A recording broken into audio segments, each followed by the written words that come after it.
Because you don't need 20 friends. You just need 3 motherfuckers, and you can take over a country. Okay, that's what we're confused as Americans. We think we need all these motherfuckers. You give me 3 bad motherfuckers, and you're finished. You understand me? You're fucking finished. Because we got each other.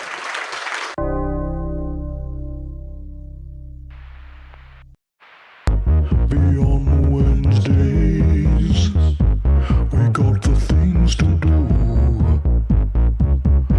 Beyond Wednesdays, bring the Wednesday night review.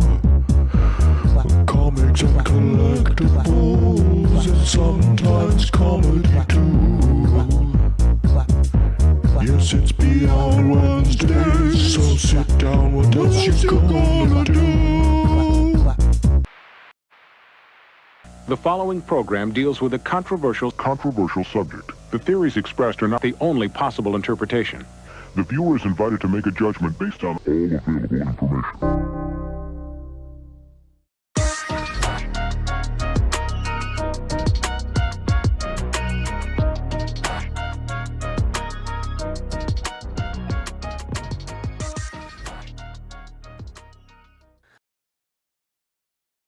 What is going on, everybody? Welcome to another Wednesday night review here on Beyond Wednesdays. We got the whole crew with us tonight. We got a great show tonight. We got a lot going on tonight. I mean, a lot, and a lot of fun things to talk about. So, action-packed Wednesday night review tonight. We were talking about how good the horrible logos intro for everybody is. Mike, you haven't heard them all yet, bro. There's like. Dude, I'm missing out, bro. There is. I need a marathon. We will send you the links. Trust me. Okay. But we need to get one for snick.com, bro. We got to get one. Yeah. I mean, if it's even half as good as Beyond Wednesday, it's like amazing. It's so good. I don't know. There's some really good ones with everyone that has. That's one. awesome. Yeah. I mean, the HUD one is so. Yeah. It's great too. Do I have it? Let me see if I have it. Horrible logos. Horrible jingles, is it? Red, Yeah. Yeah. Jingles. Yo, chat. Good to see y'all. Buy a horrible logo. Good crew here. I like Yeah. it. I like seeing some regulars in here. Where the fuck is it? Horrible logos. Horrible jingles. Same dudes every week. Same dudes. Hey, Music Pop, did you win anything? Gotta keep me on my toes. So this is and they put all the jingles up on their page after and the logos after they make them. So good. Oh, that's great. So we can all see who has made them.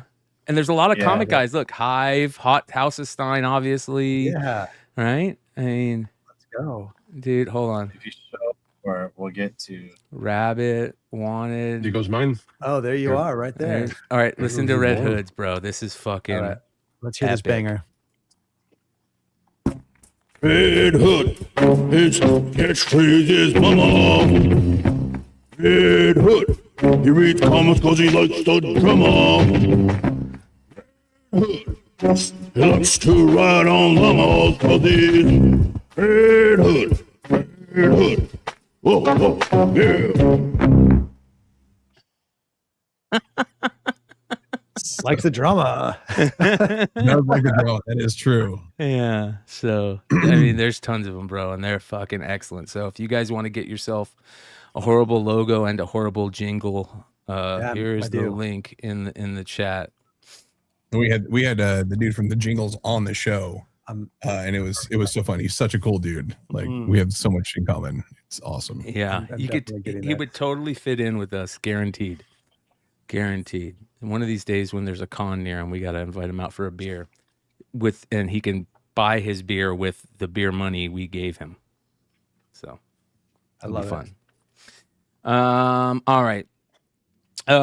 Dude, you guys. So there was this story. How long ago did we first hear about Wharehouse Collectibles? Was it probably like, I don't know, maybe like 6 months ago? When he bought the warehouse? Yeah. Yeah, I mean, it was in I think it's December when sometime or even January is when I like came across their like Instagram, and it was because I was looking for. I was like, I just watched Magic the Gathering stuff pop up, and then like their story popped up with what they were doing. I was like, what the hell? And then, yeah, it's awesome. Yeah. Hey, there was one specific story that I remember you talking about, Clutch, and it had to do with this card. And this is the type of thing, and we're not giving them a proper like introduction, but basically they have a line on their whatnot that says, "Help us sell 8,000 square feet of collectibles that we acquired on July 1st. Marvel Spawn, sports figures, action figures, busts, statues, posters, raw graded comic books, TCG. Everything is in this place." And they started putting up these Instagram videos. And check this out. Done some big deals. Never one like this. Never, ever, ever, ever have I done a deal like this. So I own this with a partner. Just sold it. They're in the other room. But what do you think it's worth? You ready? Oh, 9.5 Black Signed. Lotus signed. I don't know what the fuck that is, dude. So Alpha Edition Black Lotus signed by Chris Rush with the old Chris Rush signature. Like that's the early Rush. Oh my god. Yeah. This is like the AF-15 of Magic cards. It's like This is like the or is it- Action or like- 1 like- of like- Magic Check cards. 27, Action 1, yeah. AF-15, 9.8, double sig. The crazy thing about the crazy thing about Alpha Magic is that of the rares, there was only 1,100 of each rare made. Wow. Right, the print one was so small for the Alpha cards because you can tell, but they have the different corners, and like half of those have been destroyed in time or were thrown away back in the early days. Like crazy. Yeah. So what does that go for? Like, what's value on that? I mean, there was one. I want to say there was a sale like a couple years ago during the the Bitcoin boom and all that stuff with like $500,000 for one. I mean, Brooks like that 375. Like it is up there. Yeah. And I mean, and it's no this is a Pokemon special one. Yeah. Illustrator, but holy smokes. I feel like if this was auctioned off at like a Heritage or a Golden, it probably would do some crazy upwards of that type of value, that 375, right? So What is it like some sort of trump card, like playability wise, or just one of the rarest? Or... So in the Magic, in the mythos, there's a thing called the Power 9, which are the 9 most powerful cards in the game. They're just kind of like game breakers. They're cheap to cast. It's an artifact instead of a land. It's all about speed and be able to play things fast. And so the Black Lotus is a card where you put into play and you get 3 mana if you sacrifice it, right? And so being able to get 3 extra mana to cast your spells super fast is crazy. In the early days of Magic, there's a thing called the Channel Fireball, which was a card called Channel and the Fireball spell. And if you had a Black Lotus, 1 red land in a Channel and a Fireball, you won the game on the turn 1. You know, it's like you could kill your opponent in that. It's bananas crazy cool how fast that is. Wow. And How so often those do cards ended up getting restricted, and then they got banned, and then they actually won't print them ever again. They're on like the reserve list, which means they won't print these cards ever again. So you can't play any of the Power 9? You can in certain formats. There's older formats called, I think it's called Vintage or Legacy, Gotcha. whatever, where you can basically play any card. And then there's like subsets where there's a whole thing called I love it. It's called Alpha 40. And so you can only play 40 card decks with only alpha cards. You can't play any other cards, any other versions. It's like these are the guys who play these ones, like their decks are like $500,000 decks that they're playing. You're like, holy smokes. It's a really old school way of playing. It'd Yeah. be cool to see them like scanning a card too. So that's just like one thing that he's found in this warehouse where it makes you go like, what the hell? You know what I mean? Like, look at this, you guys. Look at, I mean, and this warehouse is massive, 8,000 square feet, a floor to ceiling of pallets of collectibles. That's crazy. Graded books, raw books, sports cards, trading cards, toys, sports figures, like everything collectible is in this place. It is the dream that we all dream of one day, that somebody's going to come in and go, hey, I got this place that's got a bunch of stuff in it that I want you to check out that might be worth something. And you walk in and you see like 2 86, 87 Fleer basketball cases. You know what I mean? Like I'd wind myself back in the hospital with an AFib attack. My heart would just be like, what's going on with all this? Yeah. It's a dream. It's that fucking place, man.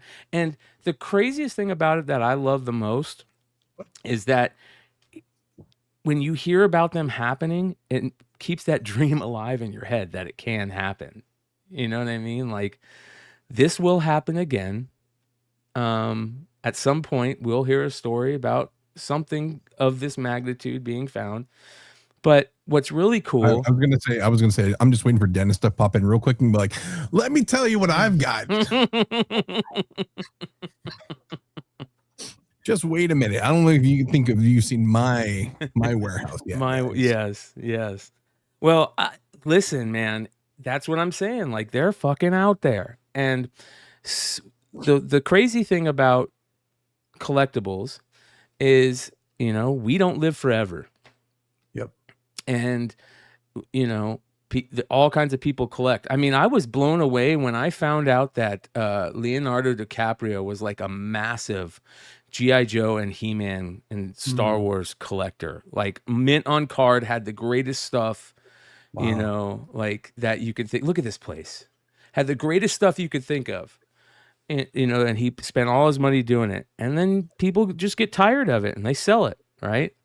So, either collectibles, the owner passes and people are just trying to get rid of it, or it comes up for auction, or somebody just goes, you know what, I'm over it. Time to get out. And it happens, quite often. And you'll see things that you never thought would existed. Like,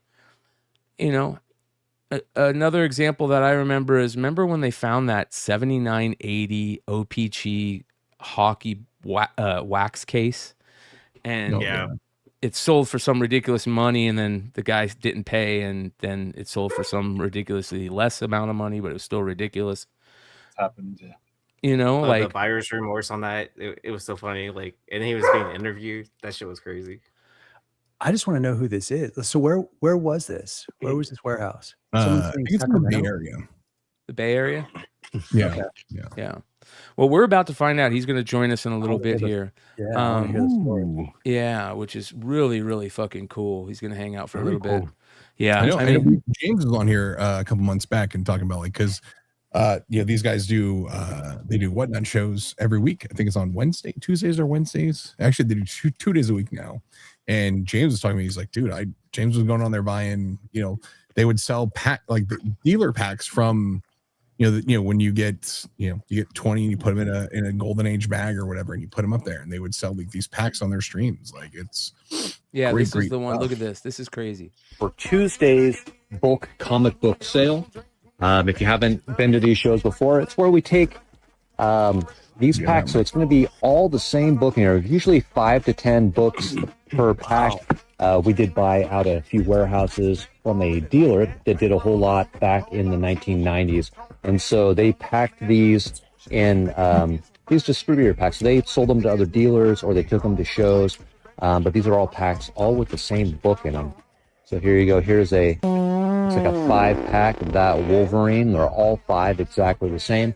We are running these Tuesday at 3:20 Pacific Standard Time. We're selling the. So you can see the type of craziness that they got over there. Real quick, I want to give a shout out to Tori with the $5 super chat saying clutch. Yeah. What up, Tori?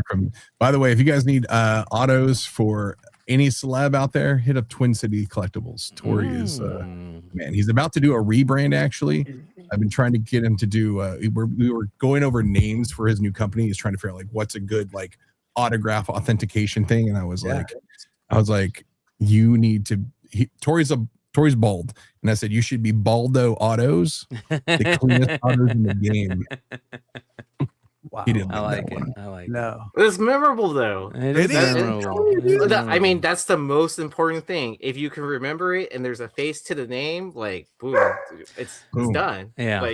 Like no one would forget that. Branding. Thanks so much Yeah, for the it's super chat, my easy. friend. If All you right. guys saw him carrying that Mr. T book through the thing, We dude, did. I brought the T Mr. T to Dave Dorman with the card intact and had him sign the bag. That's sick, cool. bro. That's sick. It is Well, cool. speaking about That's Mike awesome. from Warehouse Collectibles, ladies and gentlemen, Yeah. Mike from Warehouse Collectibles. Yes. What's up, Hey Mike? everybody, How you doing, Mike, brother? What's up, dude? I'm doing fabulous, man. We're just packing stuff into the late evening, and the timing's good, so time to jump in and get out of the packing mode. Man, we Thanks were for having just me. we were just geeking out over Yeah. your guys' Instagram page, and you got to tell us just a quick rundown of how this happened for you, and Yeah. you know, in a quick way, because that's the first question everybody's asking. I think I can probably give you about the 1 minute version of it. It's pretty straightforward. I buy and sell. That's what I do. So I buy and sell estates, closed businesses, a lot of things like that. And I have a neighbor to my warehouse. I've got a couple warehouses in West Sacramento. That's where we're located. Nice. And she does the same thing. She does buying and selling and all that kind of stuff. And so she was very kind of reclusive. I knew her outside of her warehouse.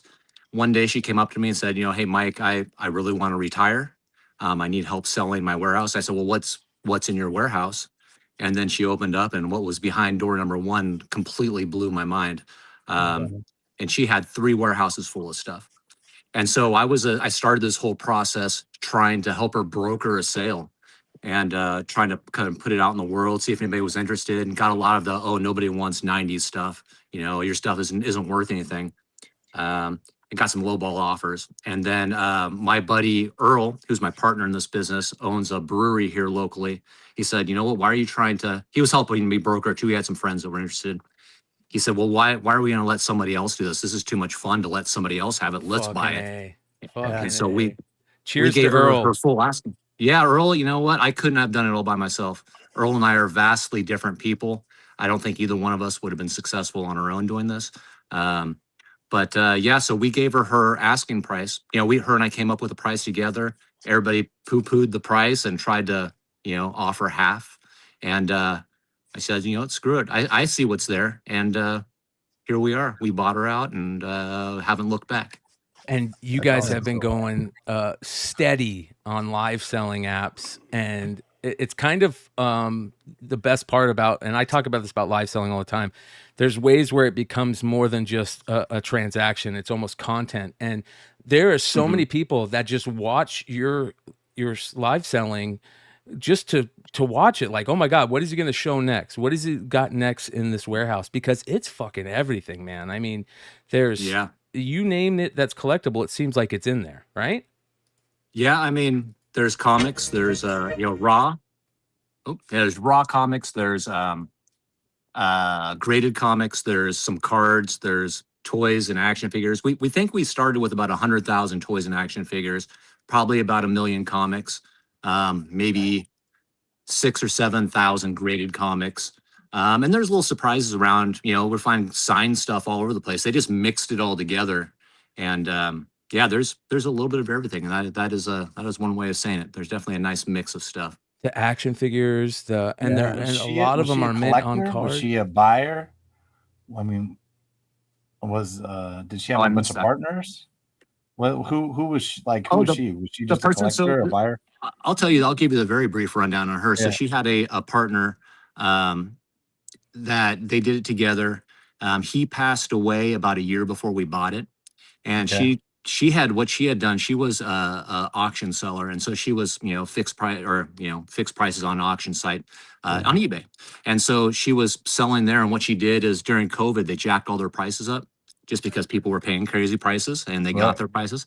And then after COVID kind of calmed down a little bit, they stopped selling as much, which she was fine with because she was ready to retire anyways. But yeah, they had been buying for 30, 40 years. You know, they heavily bought in the early to mid 90s was their, you know, they were bringing in comics. And she said, oh, they'd bring in, you know, a case of books and then forget about them and order another case. And then, so they, you know, end up with 2 cases of, you know, some great stuff. So they love the buying part. Like we all like the buying. I love the buying part. It's the best part. Selling's fun too, but the buying is the fun. Mike, you should hit up Ron Lim. I've seen a lot of his books and some of his video, and he's like right there. I saw him a couple weeks ago. I've actually sent him a message. I thought having him come in and do something with one of our shows would be amazing to bring him in. So I'm over in Roseville, so if you want to get him over there, like I'm happy to come over. I'll hit Ron up. I'll get him over there for you. Yeah, if you'll hit him up. I sent him an email, kind of a little mini proposal on things, and Isn't this haven't crazy? heard back. Yes. Like I mean, I don't know Those how are old signatures too. Yeah. That's the before Stan the- Lee wing of the building. I'm coming over. I'm coming over right now. This is I'm just in the- like the I'm in the car, smallest. actually. Yeah, people are already on their way. Yeah, this That's right. is Look at that Jimmy nuts. photo, like a I just want poster that of it. box, dude. That's it. And the thing I love about them is like you don't know. Like some of the boxes are just like it's all over. I mean, it's kind of like sorted a little bit, but like you know, this is a perfect example of like you're just going through this, and it's just all these. Here's all these crazy autographs. Yeah, Yeah, Shadowhawk, next all to the Shadow. Hawks. Next to old school Silver Age, and you know, it's badass. We've only gone through about half of the long boxes. You know, Wow. we Oh still my haven't God. gone. There's so much here. I don't know if you can see behind me, but there's a lot here. Yeah. And Yeah, you know, let we me just let me can't. show that because that is crazy. Hold on, let's do this and this. Yeah, look at that. Hey, Mike, did you have to raise capital to do, because this is a pretty big purchase. It was a big purchase, yeah. And you know what? Earl's really good at that.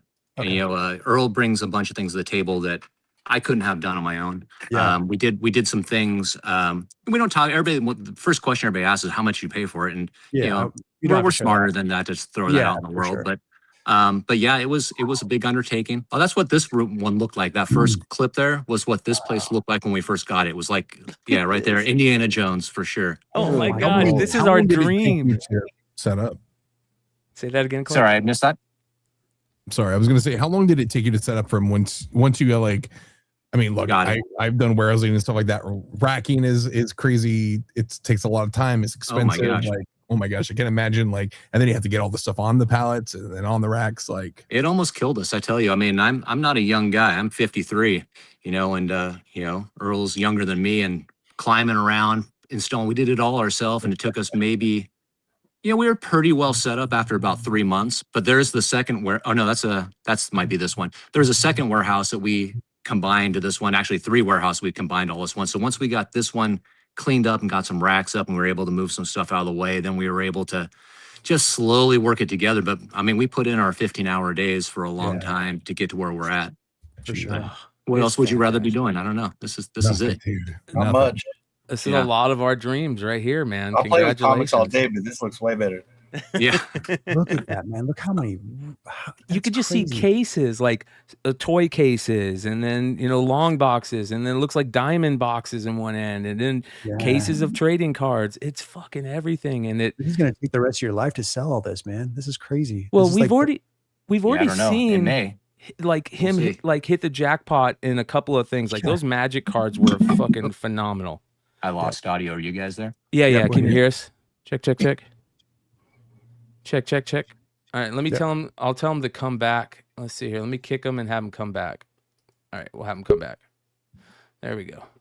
We'll have him come back. This is wild. Yeah. I mean, that sapphire that they just showed right there, like before the mock sapphire in a BGS like 9, grade 5, that's like $30,000. Have him shoot him a message and let him know to come back if he can, Clutch. Yeah, I'll text her right now. Yeah. This is fucking incredible. phenomenal. Dude, I want to go see this in person. Right? Yeah, I mean, it's close. I'll drive over there. I should get some video for you guys.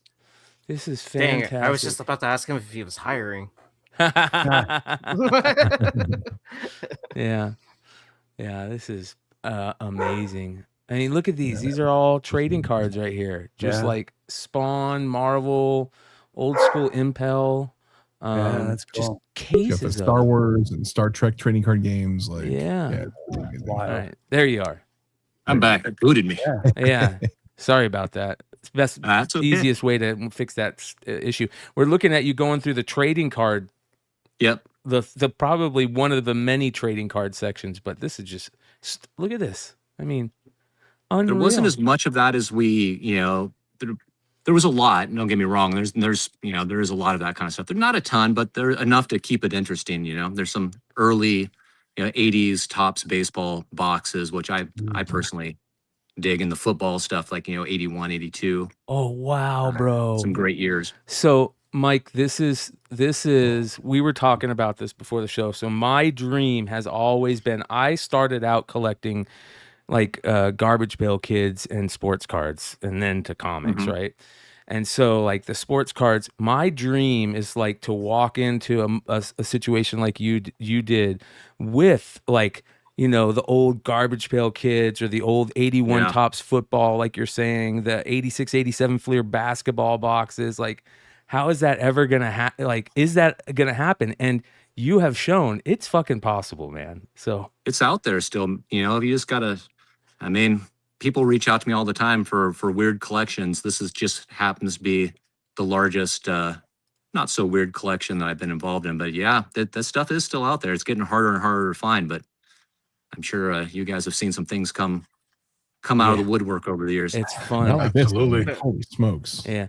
Just all the videos you're flashing, like we see something like the Valiant cards. Like I had a box and I got to open it with Dinesh. So that was a lot of fun. So right on. Here's a question. The live selling aspect now, because that is become massive for you guys. It is, I think it's kind of filling two types of things for you. Actually, multiple things, right? You're able to sell the product, which is number one. Two, it's kind of working as like your promotion at the same time. You can almost clip those shows. You're doing great promotion, by the way, which I think is fucking stellar, dude. That is so stellar. And how to do what you're doing, it's such a big part of it, I think. And the way you guys do it, it's like it's like the perfect storm, I guess you could say. It feeds itself. Yeah, right on. The the live auction selling for us, so the things you said are a big part of why it works well. But for us, really the biggest thing, we have so much of this stuff. We don't know much about. We started off knowing almost nothing about any of it, and the live selling allows us, we never want to be the guys that look up every book and, go, okay, this is worth $50, let's try and get $50 for it. Like, you know what, if the people find us, they'll pay close enough to what it's worth. We might not get full value for everything, and we hope people get deals now and again, but it's the price checking for us. And we would go insane if we looked up every single thing in here. And it would slow us down. And so part of it for us has got to be some kind of speed, because even doing it this way, it's still going to take us 5 years. I can only imagine if we were really just cautious about everything we sold. So, we've learned a lot since, and, I can look around and I can go, okay, I know that's a good book here, right? And so we can do a little bit more of that now, but we still just kind of run through it, and it's been a really great system for us, for sure. I think that's one of the cool things about the live selling, because like just being able to pop on there, you've got, like you said, you have people price checking in the stream. Like they're gonna bid what they want to bid, or if they know it's worth more, they're gonna stack their bid up and make sure other people have to chase them. And it's like 1 million comic books, 100,000 toys. Like there's no way to go and list. And I'm sure the woman and her partner who owned it before, like there's no way that they would have been the rest of their lives trying to still move all that stuff that they're doing it, 100%. Yeah. It's so easy. It's worked out well to just hit direct to the consumer, which is the key, right? Hell yeah. Mike, you're getting lots of labor offers in the chat. Lots of people want to come work all the time. A lot of free labor offers, even like offers of adult adoptions and everything. Bro, if I got that collection, I'd be sleeping at that warehouse, dude. I'd have a bed. Yeah. And shit, I wouldn't leave that. That'd be my new house. It was my new house for a while, but I've moved back in at my house. I enjoy not sleeping here. But I hear you. I'll tell you though, the one thing that Mike said that is so important for people to remember is he's selling books close to market, but he's in the business of turning books. And I think sometimes we see comic dealers who are not in the business of it. They're in the hobby of it. And if you are in the business of it, you need to turn inventory. And I think that that's one of the most important things that people miss in our hobby is people just sit on stuff because they're trying to hold out for that last cent or that last $50 or whatever it is. Like that's a sunk cost. Like you have an opportunity cost when you have money tied up in whatever it is. And a lot of people might like hold on to it because they're trying to get the ultimate kill. You know what I mean? And sometimes that kill is not there. Like you got to be, am I okay with 30% margin off of this? Am I good? Can I live with that? And what can you do with that by reinvesting, right? Like that's because all this stuff is perishable, man. Like you absolutely, if you're going to like be that invested into that kind of inventory, you definitely got to turn it. You know, because it could get damaged. It could rain in there. So, I mean, something can happen. You got to move it, you know? There's a cost to storing things. There's a cost. Absolutely. You got to pay rent. Yeah. 100%. Basically, Jesse James gave me that speech when I met him well before I met any of you guys, randomly just visiting his store in Arizona about moving through books, you know? And I was far from anything other than like a Wednesday eBay flipper or something, just buying stuff at his store. And he just got on his thing about how he had all these new books and he's I didn't even go through these, man. I just called all my regulars. Brian was probably behind me.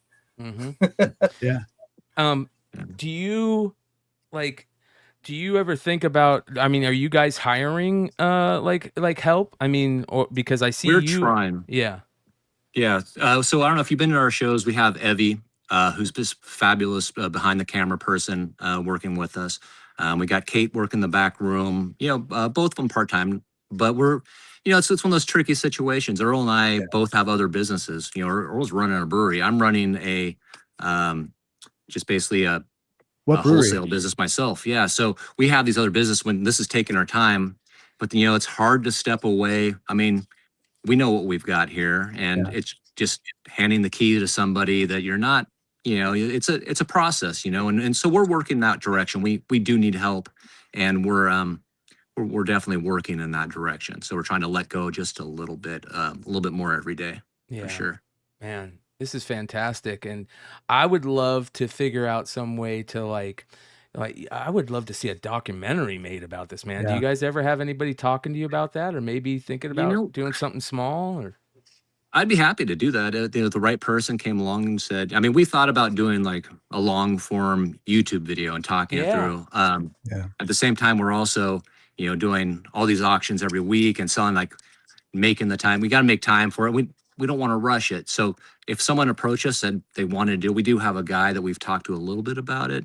But if the opportunity arose, sure. I think it's an interesting story. I'd love to tell the story. There's a lot to tell here. Yeah. Well, I'm for sure that that is going to happen at some point. It's just too good of a story not to, and maybe we can, by having, you say that right now, there's some people out there that might see it. I think that this is the type of thing that we love to hear about in the hobby. Ultimately, whenever it happens, and this is one of those things that needs a story. And there's been stories about them on the past, which is great too. So. Fucking madness, man. Absolute madness. And so Mike, what days do you guys do your streams on and whatnot? Like, are you you have a so right now, we're doing Wednesday, Thursday on whatnot right now, doing Tuesday on eBay. We're kind of playing with it a little bit right now. We're trying to find out, it's hard. You want to stay as fresh as possible. And so we're trying to switch things up a little bit. Try and do some different types of shows, some theme shows, some slab shows, some spawn shows, that kind of stuff. So just trying to keep it interesting. That's really cool. Like that's a good idea. When you have like big swaths of the same type of stuff, you can just like, hey, let's do these special ones. Like that's really Star Wars shows. We haven't done one yet. I've done 2 spawn shows and they were both fun. Star Wars is going to be a good time. I'm looking forward to doing that one as well. Hell yeah. Vintage Star Wars. Yeah, most of the stuff in this warehouse is going to be, 1990s. So depends on your definition of vintage. There's not a lot of 80s or 70s stuff. There was some, and we cashed that stuff out pretty quickly. But yeah, but a lot of 90s stuff. Fuck yeah, man. Where were you located, Mike? Where you located? Yeah, we're in the Sacramento area.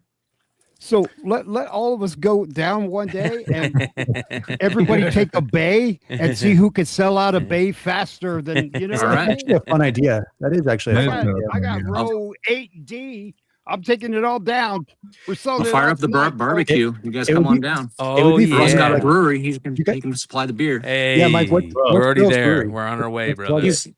He owns a Jackrabbit brewery. Oh, he does. You have no idea what I can sell for you. you add alcohol. We're I there. want to show here, Mike, too. Like I myself sell leg cells, hood cells. That's all. You guys would come in and just buy stuff. I can read your faces. You're like, your pile for yourself would be bigger than your pile to sell. Well, if you made it if we made it a friendly competition, like we'd be just focused in on selling, like Well, the funny thing is, the Warehouse is full of shit that we talk about constantly on this show, man. We do a market report, like we try to do it at least a couple times a month, where like we talk about comics, toys, music memorabilia, like weird collectibles, and you're pulling out the stuff that we're talking about. Shout out to Rye with the $5 super chat. He says, "Damn killer idea." Amen, brother. And this is the type of stuff that we talk about, Mike. Like here you are showing a bunch of like sports starting lineups. Look at these. Look at this Jordan box he's about to pull out, you guys. Oh yeah, dude. Like, are you kidding, bro? That card alone, graded in like a 9, goes for about $400. No, way more, like thousands, bro. In a 9? Yeah, bro. Oh, tough in 9, right? Yeah. And he's got multiple 88 Jordan starting line. He's got all the other years. Go get that box. Open it up. Yeah. I'll take you guys back there. I know exactly where it's at. Make sure you write Jordan on the box. Yeah, no way. It's hidden. I like the contest idea. I really think that there's something there where you do like a random contest and you guys draw. Everybody take a bay for a box, or a bay. That would be hilarious, bro. Just give us each a long box and see what happens. Yeah, and everybody go on their own stream. You know what I mean? Everybody's got their own stream. How's the bandwidth over there? Do you guys got ATT fiber up in that place? You know what? Look at all that pro set, dude. Dude. Air-filled pro set, baby. Oh, what year is that done, Russ? Is that what, 88, 89? 88? The Greg Jeffries year? Yeah, it looks like it. Yeah. I mean, that's hoops basketball. Look at that. 89, those 90, are good 91. cases right there. Yeah. Oh, fuck yeah. That David Robinson, right? David Robinson? I think so. Yeah. It was at 89, I believe. Yep. 89, 90. Look at that. Hockey, the pro set air year cases. I You can get the Brett bloody, Hull, right? Where it had the blood on the Brett Hull with the blood.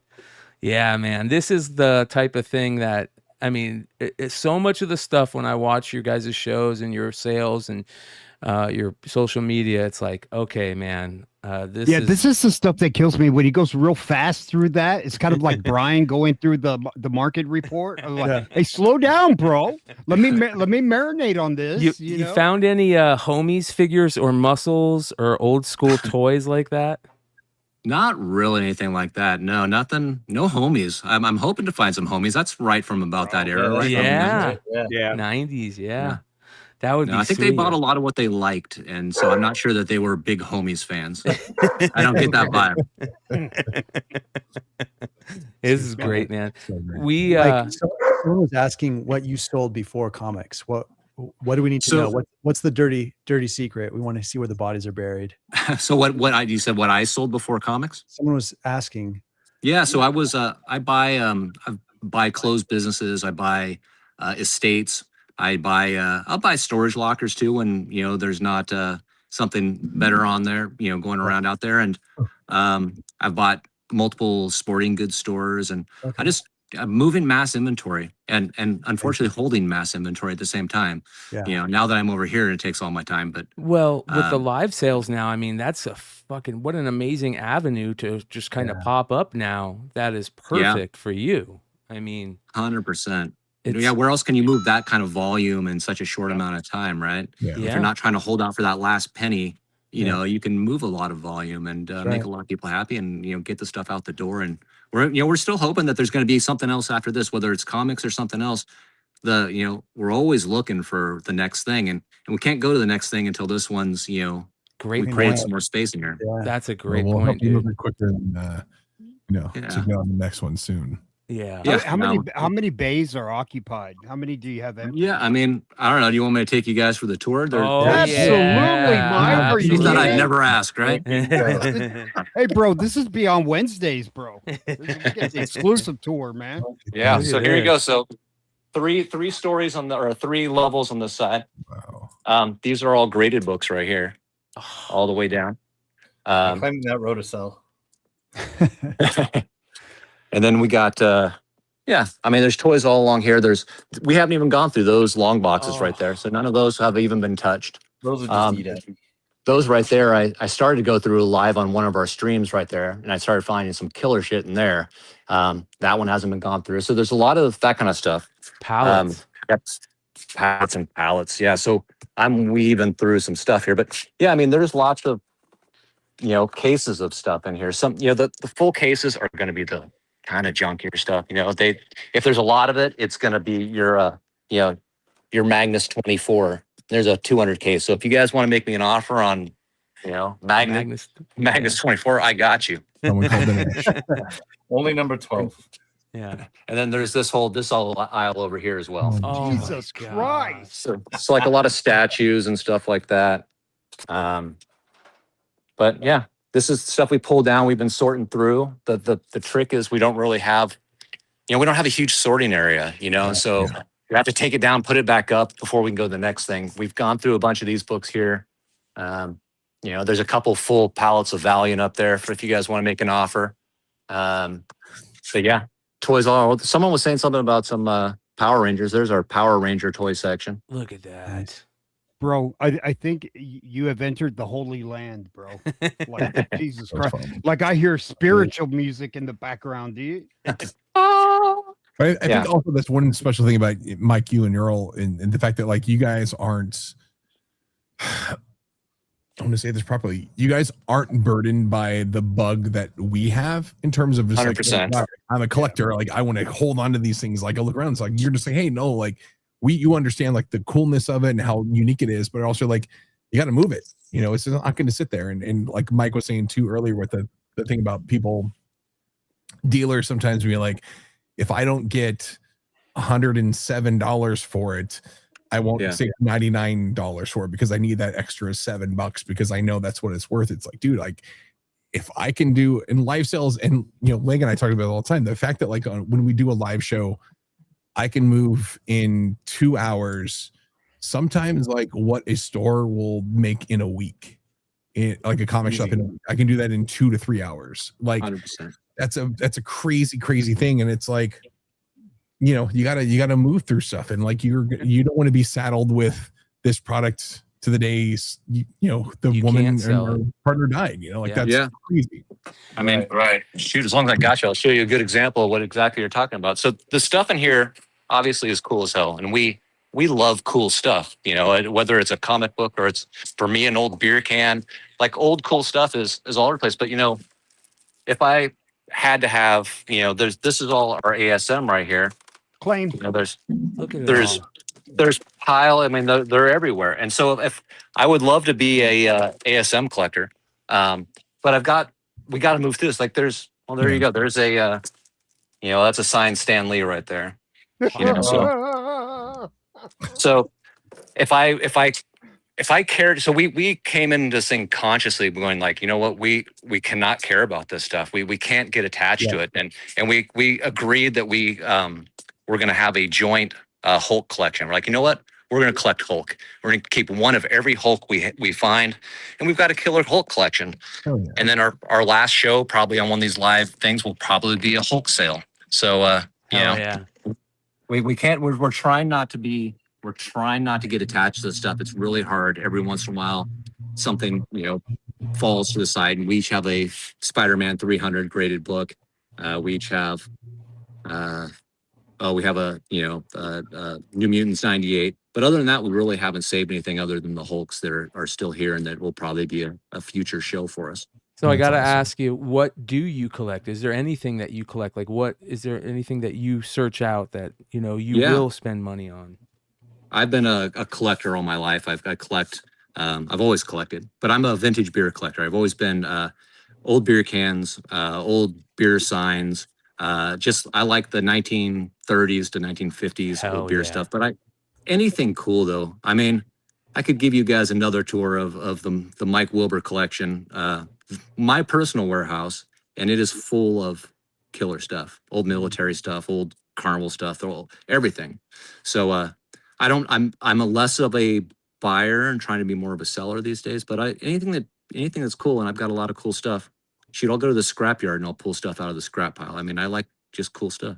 I love that, man. I think That's that as humans, like that's one of the things that we've always been about, all the way from back just like colorful rocks, to we love to collect things. And people collect weird things, but it's fucking great every time. Whatever it is that they collect, I'm into them collecting. And I feel like if you opened it up and you had it organized and you had people manning like sections, like you could almost like have one big monster garage sale, Yeah.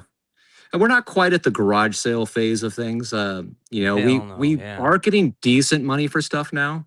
And the idea of really just blowing it out. I mean, we do enjoy it. I mean, like I say, where else would I rather go for work every day? I mean, I kind of want to milk it a little bit, right? Hell yeah, bro. So Hell we yeah. are still having fun. It's stressful, but we're having fun and it's still working. And maybe one day when it's not working so well, if that ever happens, then maybe we'll hit a garage sale type of situation, but we're not quite there yet. That's so awesome. But you're all welcome for a beer. You want to come have a beer and I'll give you Oh the yeah, tour in man. Let's person. go to Sacramento tomorrow. Let's go. Tomorrow. Yeah. Mike, I Gas tell up you, that car, heading this way. I haven't seen my family in Stockton in a while, so Perfect. Mike, Check your Instagram. I'm coming tomorrow. yeah, we're gonna bother you incessantly to come back on the show and tell us cool stories. And also, you said that you would show us your warehouse at some point, so we're gonna bother you to see that too. You've been on once, and we'd love to have you on. Keep us updated and Like do a weekly check-in with Mike. How's the warehouse going? Yeah. Or it would be fun if you brought items that you have like no idea or your staff has no ideas, and then bring it to us to see if we could like tell you a little bit more information about it. That's cool. I could, or we find neat stuff all the time. Just be like, I can make a pile of cool stuff. There's no shortage of cool stuff in here. So that would be I could show you 5 minutes worth of cool stuff for sure.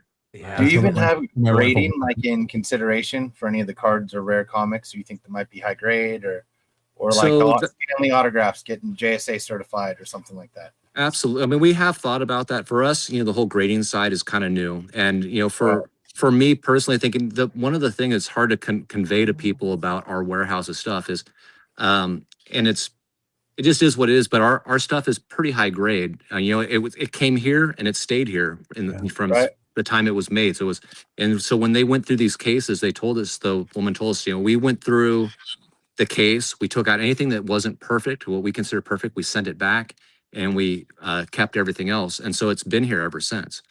And so when we wanted, this may be a little bit of I don't know if it's ego or greed or something, but I feel there's a lot of 9.8s in here. And people that bought off us said they send it and they get 9.8s on it. So we would love to be able to press them, like do it correct and not just send in stuff. And we don't know the whole pressing side. Like if one of you guys wants to be my mentor, I would love to learn how to do that. Just walked into a hornet's nest, my friend. You might not have time to do it, but you should probably outsource. It's not like you have enough time. Yeah. Hey Mike, I got Mike, I got a question. Hit me. I've seen you show some really insane, really rare stuff. Have you been contacted by anything like Golden Auctions or Hakes or some relevant auction house that wants to actually put some of your stuff out there using their format? So nobody here is affiliated with Golden. Is that safe to say? Nobody is. No. Yeah. I don't think Golden's taking our calls anymore. Well, good for you, man. Good for you. Well, you know what? The real brief story. So a big part of this buy, one of the most interesting things to non-comic collectors was the Magic the Gathering collection. Yeah, for sure. And so we had a big card. We had if you're familiar, and the Black Lotus, the Saw that, yeah. 9.5, one of the best of that card out there, and we were looking for ways to sell it. You know, we were shopping around. It's funny, this video you're showing right now, the guy that was buying it was in the back room, like, oh shit, I don't even have a video. I haven't done a video with this card yet, and he's, you know, in the back with Earl. So I did a quick video. But we were shopping, we were talking to Heritage, we were talking to Golden, they were giving us their speeches, and we found a local buyer at the last minute. I mean, we had, you know, we had talked to some people and we were close to doing a consignment, and last minute we're like, you know what, we got the price we wanted. It's higher than what they were thinking it was going to go for. They might have been being conservative, but we took the safe way. And so good for you. Yeah, that last call to Golden, I don't think I didn't get another call after that, so I'm not sure that connection's there anymore. The other cards that were available though were all, did you sell all those to the same buyer? We did, yeah. Wow. Yeah. I have some guesses on who that was. we moved that Magic collection really fast. Yeah. And that was intentional. We didn't want it like here. the most liquid thing that you could do. I mean, you have graded alpha cards, and the guys in the Magic space. I mean, we talk about crazy comic guys. There are crazy Magic. Oh, they are wacky as hell.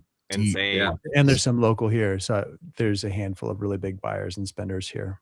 So that does not shock me. Actually, I just got in a piece of Magic art the other day too. I forgot. Uh-oh.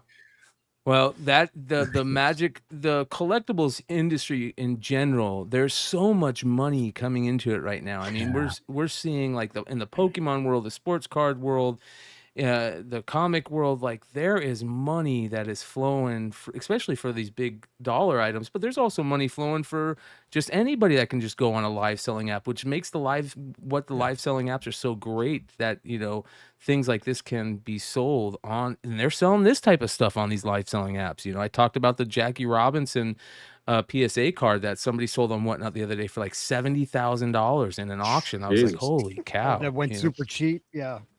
Did it go super cheap? I thought it went. I thought it maybe went for a lot. No, like didn't he say that the comps on that 7 was like 140 grand or something like that? Oh, I thought it was a 5 though, a PSA 5. I might be a different card. Jackie Robinson was a PSA 7. Wow. But still, like, you know, he how much is he into that card for? You know what I mean? Like, and here's the good thing about these apps is you got places like Mike that have found this stuff, and he doesn't have any connection, like super deep connection to. He just wants to get rid of it. And there's a lot of retailers out there that are eating off of this. I'm sure you have a ton of retailers that are buying your multi-packs, and you 100%. know, and that's a good thing too. That there's enough meat on the bone for people to buy from Mike's secondary market sales, or, you know, live market sales, and make money off of it still, which is crazy to me, you know. It's great. Yeah, that's it. You've gone from retailer to wholesaler, and that's smart. Yep. Yeah, that's the only way to get through this stuff. There's no short, you know, make the full dollar on every item way of doing this. Yeah. I mean, maybe there is, but not for us. What about video games? Did you see any video games in there? No video games in here. You know, there was some Super Mario comics. Yeah. Not as many as we'd hoped, but enough of them to make it. You know, there's probably 15 of them. You know, and they were all high grade. And, I saw a bunch of graded ones you went through too. Yeah, I think we actually sold 2 5-packs of them on one of our shows. You know, I remember that. Yeah. Yeah. Crazy. Back when the people that found us early, you know, those people did really well. But that was part of our plan. We wanted to bring all the good stuff out from the very beginning and let people know, hey, we're gonna have this. So, you know, you're gonna get deals now. It was a long game, and we weren't like people like, oh, you guys are being taken advantage of. And they're like, no, we're not. We're not stupid. I mean, look behind me. We have plenty. And this was a plan, and we built it up to where we're at. You know, we're not huge, but we've got some good loyal folks.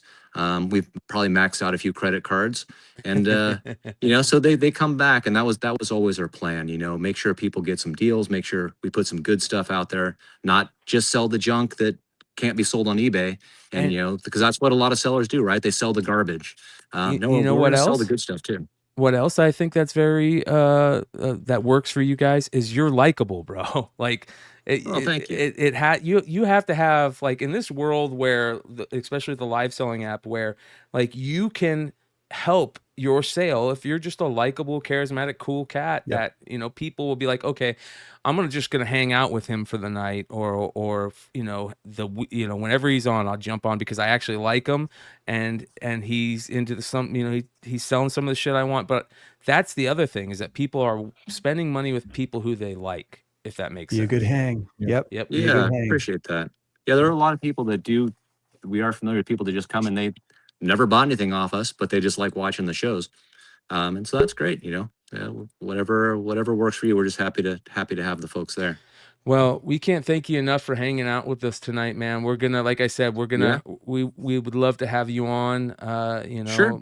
and we're gonna We'll do stay it in again. touch. We gotta figure We'll out some drop ways. you guys link to your Whatnot channel in the chat too. And That'd be great. Yeah, I'm doing a single show tomorrow at 2:00 Pacific Standard Time on Whatnot, and then then we're doing it every Tuesday, Wednesday, Thursday. So appreciate you guys. And if whoever mentioned Ron Lim, I would love I'd love to hear back from him. We'd love to do something with him. He's so close by. You got it.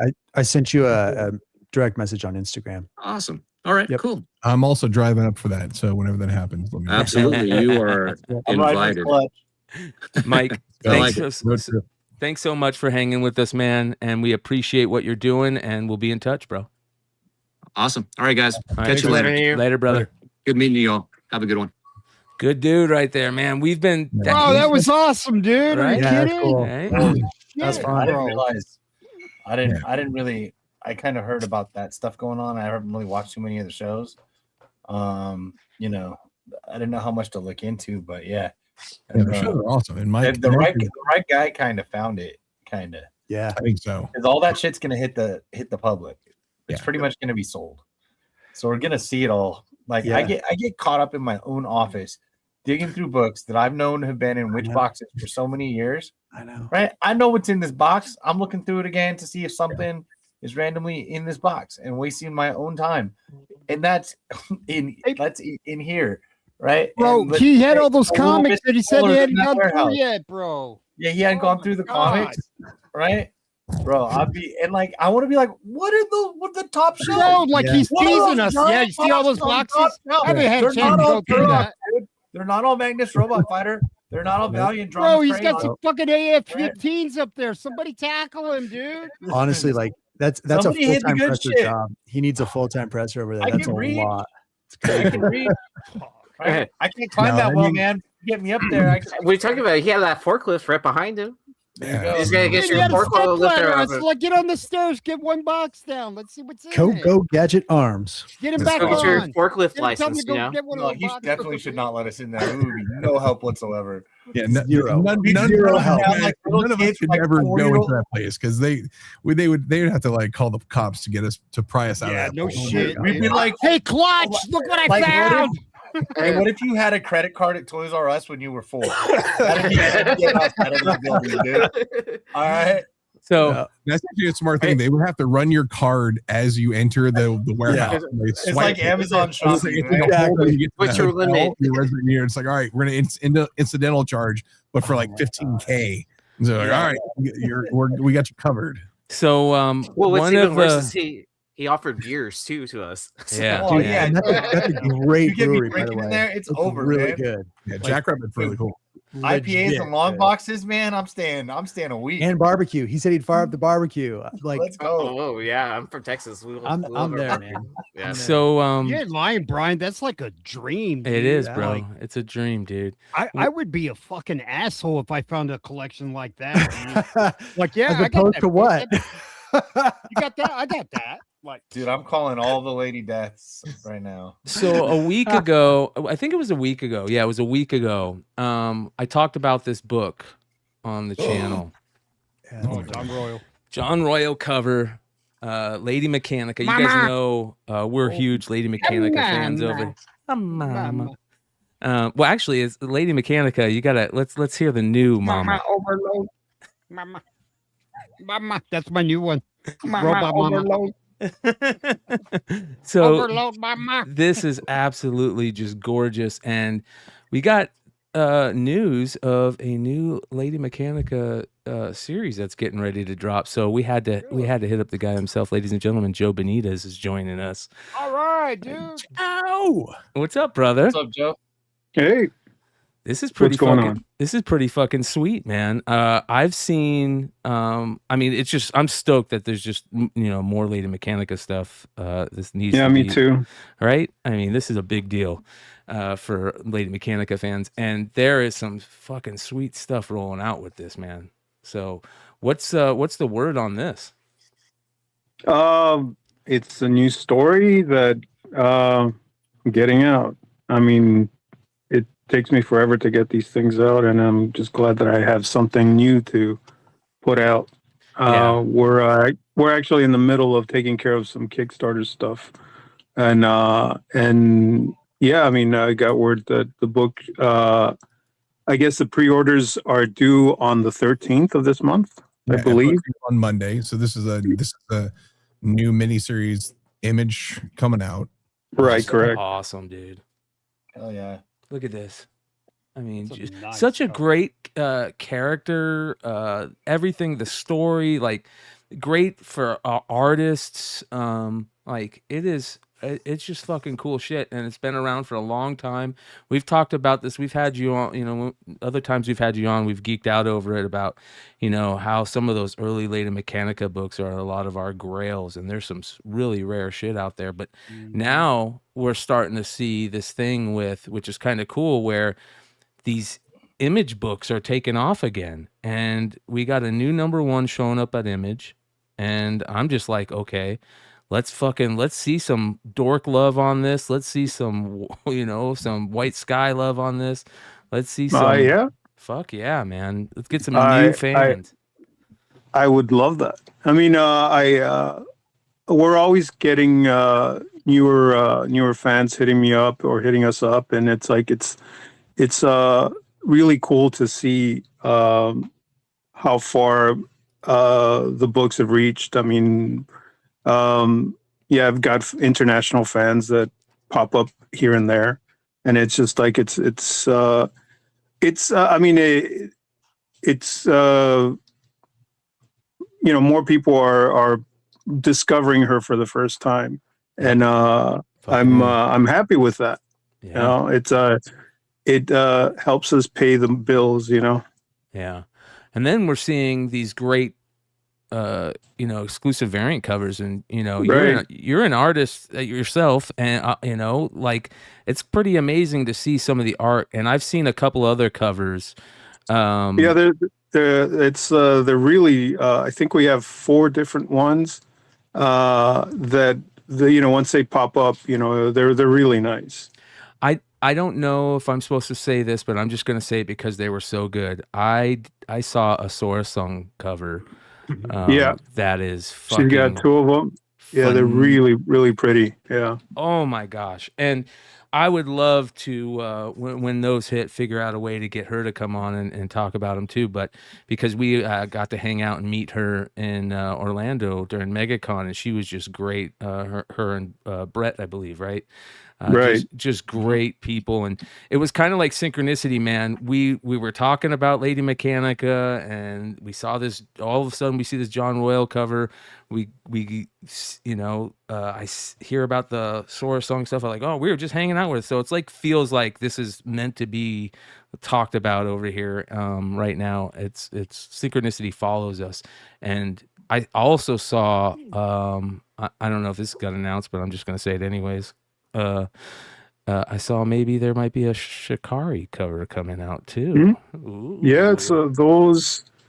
There's 2 different ones. Well, there are 2 variants on there. And they look beautiful. They look really. It's once you see them, you'll see how stunning they are. What's it like having, and we've talked about this before, but it's happening more than ever now. What's it like having somebody else write or draw your baby, your character? Well, it's interesting because they bring in their own take on the characters, and sometimes it works, and sometimes it doesn't. Sometimes it's like it's little elements, little aspects of the character. It's like, oh, you know what, that character wouldn't say things like that or do that, or it's like, oh, I didn't think about that. I didn't think about that the character doing that. So it's like there are moments where it's like it fits, it flows. Moments where it's like, oh, that's not quite exactly how the character that I envision would carry themselves or say things. And yeah, it's like it's interesting to see how someone else's interpretation of the character. Like we actually Madeline's doing this one, and the story immediately following that is JT Kroll. And that's and that one it's almost like a 360. This one's a little bit I mean, there are some dramatic elements, but it's a little bit more lighthearted, whereas JT's were going into the best way I can describe it's like Lovecraftian horror. Like we're really trying to push that atmosphere, that Hell vibe. yeah. And Fuck yeah. and I'm laying it out, but Martin Montiel, the artist that usually does the majority of the very intricate borders and artwork and backgrounds, he's going to take point on doing the art on that one. And I'm actually well, we haven't announced it yet, but it's like working on a new IP with branching out La Dama as its own thing. Yeah. So it's so that's actually while he's working on that, I'm fingers crossed, I'm hoping to have something to show at San Diego with this new take on that particular character. Yeah. And that one we're pushing more the Weird West horror aspect of it. So it's like yeah, with that flavor. Yeah, we're really Clutch. I'm just gonna say this right now. Mark this down. We got to do a La Dama Muerta variant, bro. Written down. We got to do a La Dama Muerta. Look how this is one of my favorite characters in comics. We've talked about how much I love the Dia de los Muertos, like mythos and world, you know, being from. It's amazing. Yeah, we're working hard to craft something that it's not Mechanica, or it's not in her world. It's a completely different take, and but also have well, yeah, I mean it's there. We have it. It's just we need to polish it, and so I can start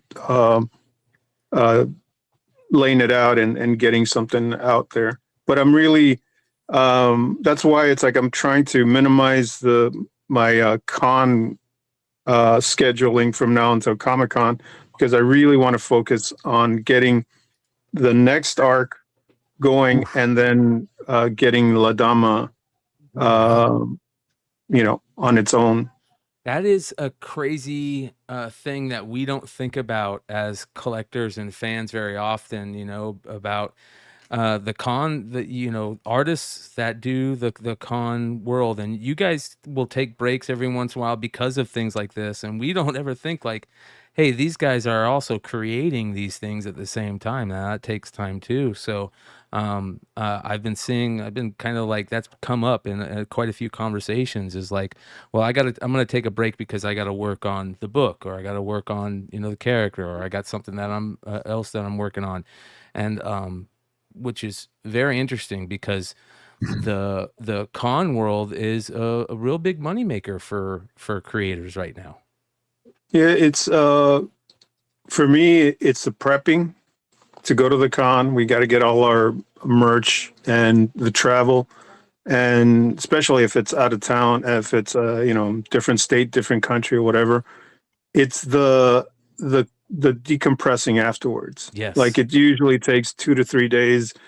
I mean, once you're back, I mean,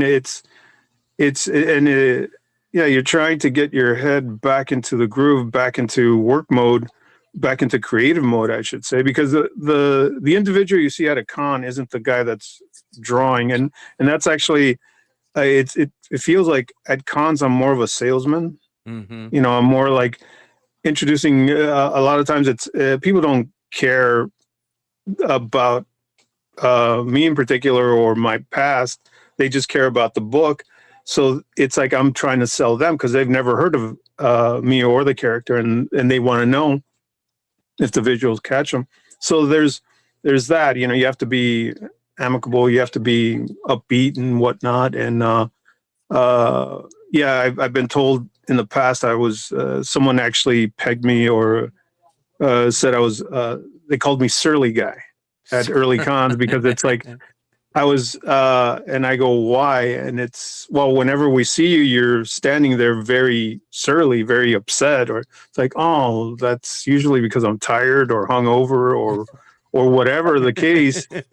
But now it's like, you can't really do that. You have to put on that happy face and be like very upbeat and very which can inviting. be very tough. It can be very tough. Well, and you also, if you're not, if you're not in that mood, it's like, yeah, you're putting on a mask.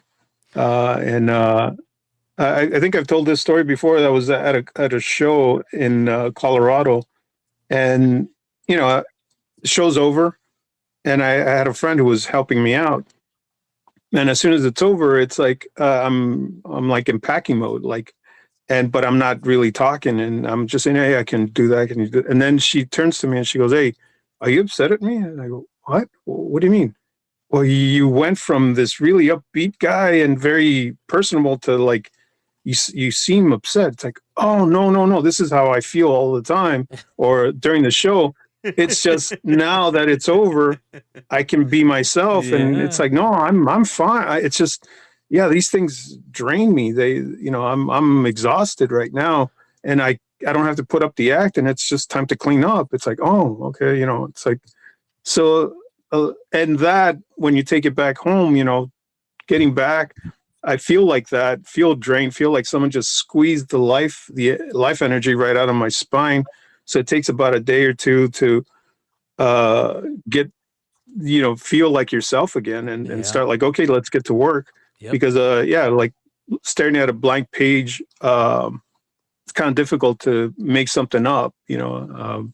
There's no task that it's just I do this or do that. It's like, it's kind of like you have to make something up out of nothing. Well, and that the con throws everything out of aspect too, like, right? I mean, you got to get back into your normal way of doing things. And sometimes like it's even harder because we got back from MegaCon this year. I got back from MegaCon this year and a couple other of the guys, and it was like sick. We're instantly sick, and you're sick for 3 weeks, you know? So that too, yeah. Yeah. And the cons, here's the other interesting thing is that the cons, there's so many cons now.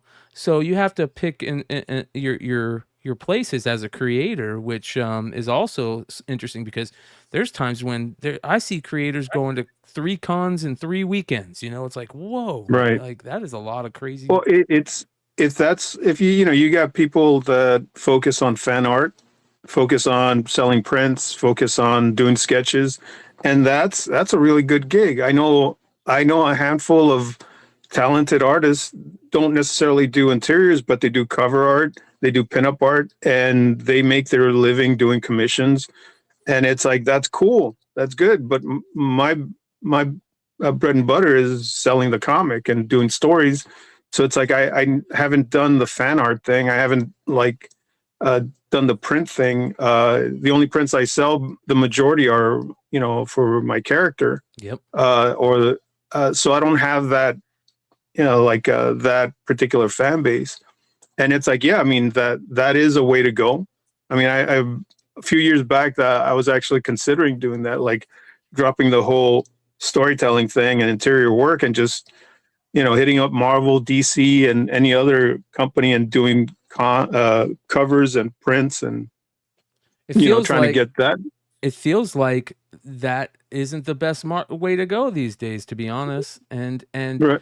I see a lot Well, of now, these, yeah. yeah, I see because of like all these different avenues that are opening up for creators and retailers and these different places to where you can create a buying fan base. Like there's different ways to do it now, which is so different, and the industry is changing so much. But one of the things about cons that I do love, that I still love, is like being able to see your crew, like your crew of homies. Do you have a crew of homies that you like to see whenever you go to cons? Like, you're gonna go hang out with this guy. That I've done shows specifically for that. Hell yeah. I mean, I did the OAX primarily for that because I had Dave Finch and Joe Weems, who I hadn't seen in a few years, and they were both going to be at the same show. And I was like, okay, let's do that. Let's try it out. Let's see. It was a new show, Art Expo, and it was nice because it was intimate. The majority of the people there were artists and art, original art fans, and it was very it's smaller, but we were able to hang out. There wasn't like this big rush of crowd of people you had to swim through. And but yeah, and it's a same thing with Lake Como. It's like those shows. There. Yeah, those shows are really I mean, those two, it's just, as an artist, it's badass to fucking hang out with some of the top guys that you would probably, yeah, a lot of times at a regular show, you don't hang out with them because they're in their world, and afterwards they hang out with their crew, and I hang out with mine, and but they're, because it's so small and intimate, they have a gathering, and both shows actually have a gathering of the artists. That's and cool. You can just mingle. Yeah, it's after hours, you're there hanging out with Michael Golden and Bill Sienkiewicz and Jimmy Palmiotti. It's like so whoever happens to be at the show, you're just, hey, what's up, dude? And it's like, and you can interact in a more chill environment. Yes, and I love that.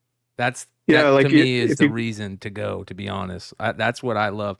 I love, don't get me wrong, I love going on the con floor, and I love what's available on the con floor, but I love being able to hang out with my friends afterwards. Like, that's where I'm at with cons nowadays, and that's like the cherry on top type stuff. Is there any artists that you haven't met yet that you're like, I want to meet these artists? Unfortunately, some of them have passed. Yes. It's just like over time, I was lucky enough to meet some, Bernie Wrightson, Sam Keith I never met, Neil Adams in passing, but it's one of those, like, the thing I regret is not, like, really getting to know them or really trying to. But there have been some moments where it's just like you're at a hotel and someone who's hanging out with someone else that you're like, holy shit, that's so-and-so. And it's like, and then they go, hey, Joe, come over here. And it's like, all right. And I'm sitting there and I'm like, I can't believe I'm sitting with this guy and that guy and that guy. And then I'm listening to them talk and have these conversations, like having, Brian Stelfreeze and Frank Cho, discussing painters and style and stuff. So it's like, you're just sitting there in like a little fly on the wall, listening to those dudes go at it, or Michael Golden and Joe Jusko, talking about industry, and it's just, again, you get, I've been fortunate enough to be in those moments where I was able to interact with these monster talents. So yeah, there's like this guild. I don't know what the best way to explain it, but I talk about it quite often. Where like there's this like this fellowship, right? It's like, and it happens many ways. Like, and the best way I explain it is like comedians. If a stand-up comedian finds out somebody else is a stand-up comedian, like they have this bond, right? And if you're like if you play in a band or you're a musician and you find another musician, you have something to bond with. And it's same thing. It obviously happens. It happens everywhere, and I'm sure it happens with artists too. Like you're saying, I know it happens when you're saying, "Oh, it's just great hearing these guys talk shop and talk about what you guys are into." And just be a fly on the wall. That is a fucking amazing thing. And I feel like what's been amazing about technology and podcasts and stuff is that's become that, where like there's a lot of great artists now that will do. And I know Dave Finch, I think, does a YouTube show, Right. And they'll just kind of like, do you watch any of those or do you follow any of those like podcasts? Not regularly. I mean, I've seen them in passing. I mean, I know Finch, he's got a huge following. I mean, even before COVID, I've discussed or talked about or thought about potentially doing that, or even around then, I just never got around to getting a hold of the technology, or like right now I'm talking to you over my phone. Yeah. I'm not, I don't have this setup. I don't have the good camera. I don't have any of that. So whenever I do this, like I've been on Dave's podcast, and it's like I couldn't do the double camera thing. Yeah. It's like it was just my phone over a lamp taped down together so they could see while I was drawing, and we were just talking while we were. But that's the great part about it is like, it doesn't take much to do it, and it can be done. I mean, it's easier when you got the cool technology, but that's what's so great about, like, it's the blessing and the curse of our phone, right? We have this thing in our pocket that we could do so much with, and it's surprising to me that we still call it just a phone, but and it's also the curse. This thing in our pocket? Yeah, the phone. I think it's for me, it's one of the biggest curses to have this technology, because it's like I'll wake up and 8-10 hours later I'm like, oh shit, I gotta work. And it's like it completely dominates. Like I'm like a zombie. Like I'm like, okay, I gotta work today. And then I get caught up in this video and that video and this and watching this stupid little 2-minute thing, and it's just like it consumes my my Thinking, attention. Yeah, we talked about that in Ontario a while ago, and we were both said like, wait, how much of our life is sending same dumb videos to the same dumb guy? Oh my god! Right? I think I think I have like 5 different groups, and each of them are varied in how see the world. Off-color stuff. Like some of them are, it's like, okay, this is you joke about this stuff, and then and the thing is, I'm like, why am I wasting all this time and energy sending these stupid fucking videos to these people? I mean, I care about them, but it's like, why is this necessary? And then they're sending me some stupid videos back, and I'm wasting time looking at that, when it's like, I should be working. I should be doing something other than this. Yeah. And it's kind of like afterwards, I'm kicking myself, like, wow, I wasted a whole day doing this stuff. I didn't get. I bought this, and I'll try to leave my phone in the room and go to work. And so I get important texts, and I'll put it on like a phone call or something like that. So that's. And am I the best at it? Not completely, but it keeps the phone out of my hands a little bit. So I think it's like social media in general has really rotted our it's changed brains. Things. It has changed. Things, see the for graph sure. of the time on the toilet before iPhones, right? Right. The graph just takes off, man. Yeah, your feet well, are here's how it was here's how it was using the bathroom when I was a kid. Sitting there with the shampoo bottle, reading it. Right. Or thinking. Yeah. But I mean, aren't like the younger generation are supposedly dumber than, for the first time, they're dumber than the ones previous. It's like either dumber or their attention span is rotted away. Their attention span is very definitely small. The dopamine rush. Yeah, the quick scrolling. You know, It is. for all of The us, thing for is, me for sure. I mean, I've gambled in the past. It's the same rush. Yeah. It's the same, you, as soon as you get it in, it's like it's hitting you at the back of your skull, and it's like it's not as intense when you win or lose, but it's there. It's like you're looking for something to give you that spike, and these companies know what the fuck they're doing, and it's like this is on purpose, and it's just sick. It's sick that it's like all these kids are growing up like this, and I've seen some videos where they take the phone away, and they're just like maniacs, yelling and screaming. There is. It's funny because shout out to Steven Fuentes, Most Wanted Comics, local comic shop out of Corpus Christi.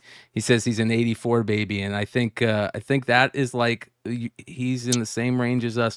The '70s and '80s kids, like, were the last ones before the generation where it all changed and the internet got involved. But I want to ask this question real quick to Steven from Most Wanted Comics. He asks, Joe, what's the inspiration for the Ladama character?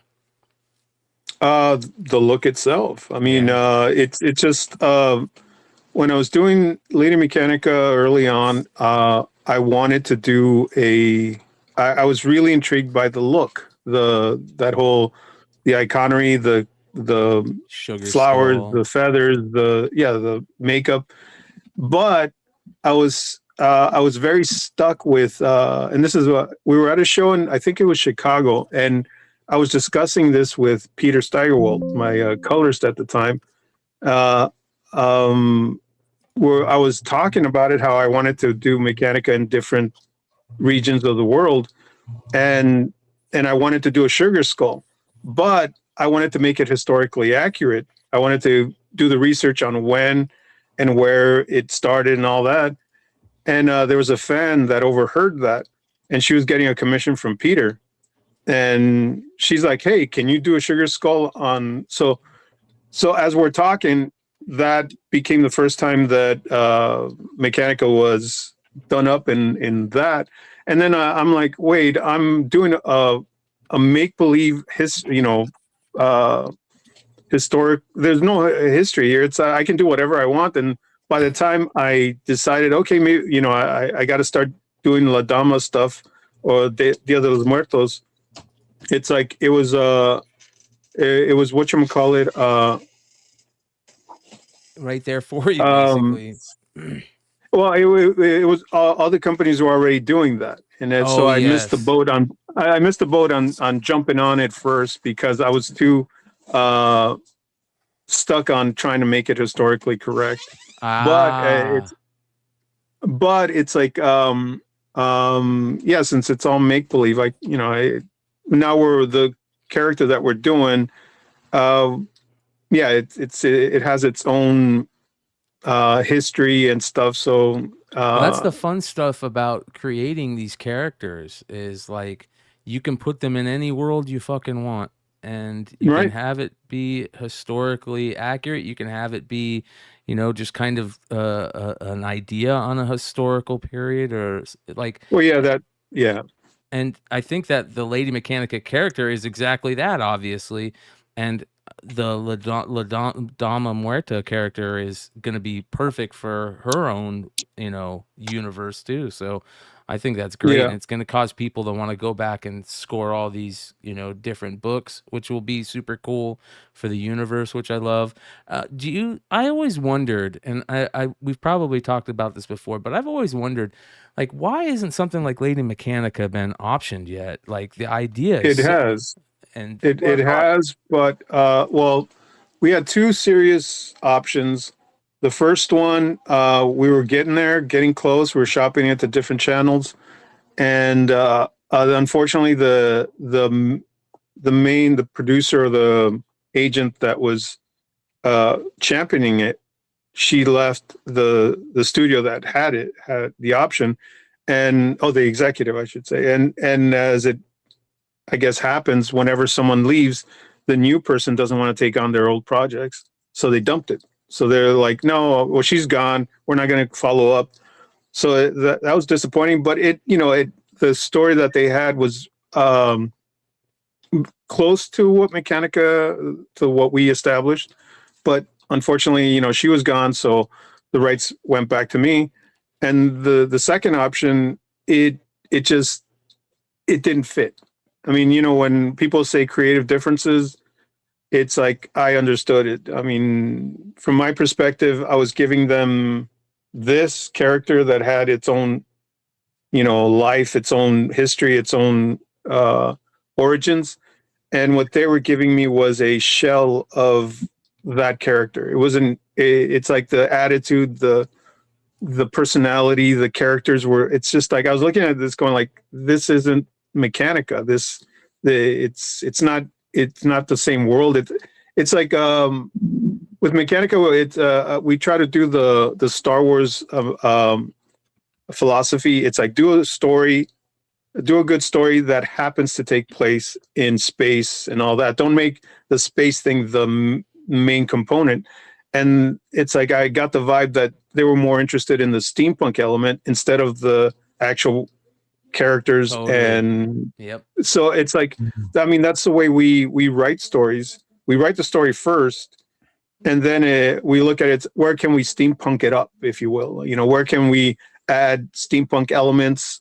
Where can we do the fantastic supernatural sci-fi elements to that? Instead of a train, let's make a high-tech dirigible. You know, instead of a butler, let's make it an automaton. You know, those elements where it's like, you know, they're not important. You know, it's the driving force is the characters and the story, and they just happen to exist in a world where, you know, all these fantastic elements are in there. So totally. Yeah, for sure. It's one of the chatters said that Gonzo would be cool to do a cover on this, and it's funny because I've seen you at multiple cons in the last. Yeah, he's a friend. No, yeah, and the thing is, well, I mean, at a WonderCon last year. Yeah, yeah. The thing is, he's actually one of the guys that there's definitely. It's like, I mean, I'm putting it out there in public, but yeah, he's definitely someone I was gonna. I had every intention of hitting up to see if he was interested, and I think I might have already hit him up about it, but maybe I'm mistaken. But it's like, yeah, once we started thinking about doing that, it's like, yeah, Gonzo's, you know, he's doing some amazing work right now, and it's like, and he's really blowing up. So it's yeah, I mean, if he'd be willing, I'd totally be down for that. That would be kick ass, bro. That would be, and that's the crazy thing is like, it's got to be kind of cool to see your homies, like, you know, get some recognition. Oh yeah, right? I'm so happy for like, yeah. I mean, I've known Gonzo for like, I think going on 30 years. It's like we were running in the same. There's a artist wise, it's like Joe Weems and his crew in Huntington Beach, or he was Gonzo was sort of he knew those guys, and then it's like we all would hang out afterwards, and yeah, it's like it's just like so yeah, he's been a bud since then. Yeah, it's so awesome. It's really awesome to see him like blow up like he's been blowing up lately, you know, in the last few years. What I like about his art, a ton about his art, is I like his design of like he's so good at like just designing a comic book cover, and not necessarily just the art, but like the trade dress and the fonts of the trade, and well, it's amazing. Yeah, that was, I think that he was doing that predominantly early on. He's a designer, you know, so it's like he knows how to put like there have been posts where he takes logos of companies or bands or sports teams, and he's like, hey, this is what I would have done, and he does these really cool takes on what he would have done if he had the chance to redesign someone's logo. And it's so, I mean, the dude's amazing. Yeah, he's love super talented. Yeah, it's like It's cool, and I think that's something that we definitely need more of in the cover, especially in the cover game, because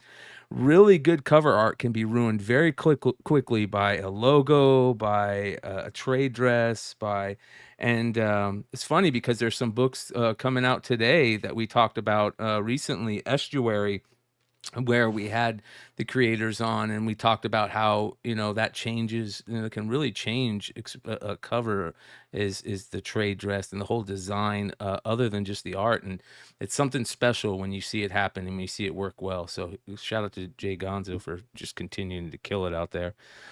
What's the next con for you, man? Is San Diego the next con? Well, officially it is.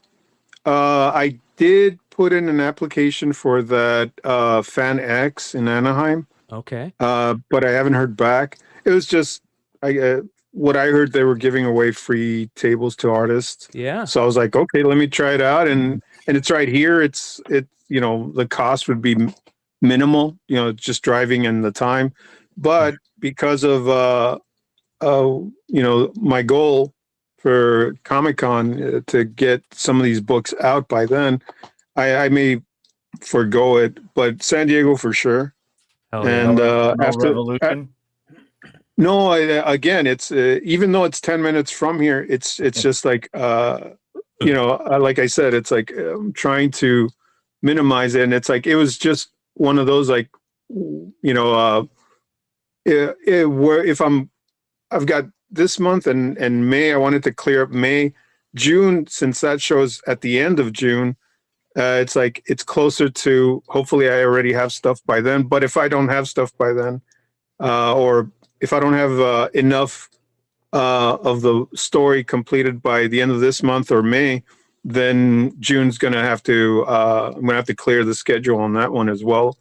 And this comes out May 6th, so this is coming quickly, and it's on FOC Monday. Yeah. Right.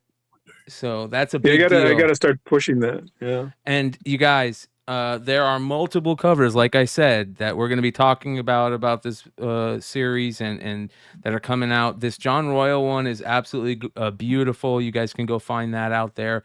There's a couple more that we'll be talking about. Definitely the Sora covers are fantastic, and I would love to get Sora on here to talk about them. So that'll be Is she something. selling them herself? I'm not sure about that. There's more to come on that in short future. Yes. So, and then also there's a Shikari one too. So be on the lookout for that. But again, right around the corner, and it's gonna, hopefully, I'm right there with you, Joe. I hope that there's a ton of new fans that get introduced to Lady Mechanika, the whole mythos, the whole world, everything about the character through this image number 1 of this new series that's coming out soon, man. That would be huge. I'd love to catch fire like these other books are catching fire, but we'll see. Do you do any signings at stores, if there's any retailers that have any stores that buy you on the West Coast? Yeah, the thing about it, it's like unfortunately, because a lot of the signings that I've done locally, it just, I think people are just sick of seeing me. So it's if I get 10 people there, I guess that's a good signing. A lot of times I'm just sitting there, for 2 hours, kind of waiting to see if people actually want to buy the book. Well, I'll tell you what, I think with this coming out, you might have to figure out a place to schedule a spot, because this could be a sweet type of thing that you could do where you sign the book on the release day, man. That would be amazing. Yeah. Usually it's like I'll have a handful of retailers, local retailers, that will hit me up. And again, like I said, it's like, it's just in the past. It's I go there and I'll sign the batch for the shop, but as far as people showing up to it, not. So it's like, I mean, again, if they want me, I'm there. It's like, or I shouldn't say that, because it's like a lot of times I'm saying if they want me to the book signed, I can do that for them. I can just show up, sign them, and don't have to worry about attracting people there, Perfect full circle. Walker Joe says, "Sign it, Surly Joe," with a LOL face. I'll put a big S on there. Yeah.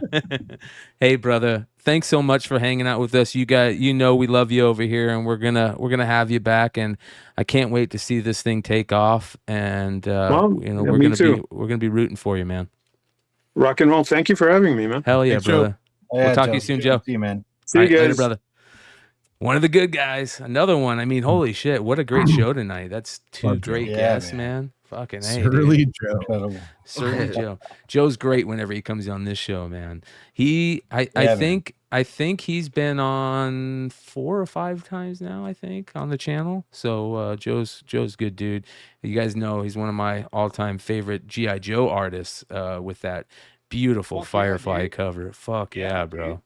That's probably one of my favorite covers all time, dude. Yeah. He did a really good G.I. Joe #1 variant when it came out. He did. Yeah, it was a pretty. year and a half That ago. was pretty cool. A couple of It guys was had really- that variant. It was really cool. It was really Character that cool. never showed up in the book Super until cool it gets guys old. that had it. Yeah. I probably have one right here. All right, but whatever, it's all good. There's some new releases that I want to run down today that are really good. And we talked about a couple of them. But speaking of Jay Gonzo, there's a 1 in 25 for Amazing Spider-Man #26. Yeah, look at this. Any of you guys hit the shops today? Yeah. No, I didn't get a chance. You didn't get a chance. Dude, Steven's a fucking drug dealer, dude. That motherfucker. Bro, Steven, guys are just left and right, coming in with their collections, and Steven is just like, okay, come on. Fucking Willy Wonka, dude. It's crazy, man. I love the Jay Gonzo being a 1 in 25 too, so I think that'll probably be a hot book at the end of this week. I really love this second print of the Amazing Spider-Man Venom Death Spiral book for some reason. I don't know why I like that. There's a Bermejo 1 in 100. Don't do it for the cash grab. This Adam Hughes is fantastic. Should have been a ratio. Look at that. All right? Yeah. That's a good Adam Hughes. Yeah. Yeah. I still think it has a weird perspective to it. It does. Looks like she's holding a dildo. Well, Wait, she's not? What are you talking about? Or is that an umbrella? Or is that an umbrella? I always get those things confused.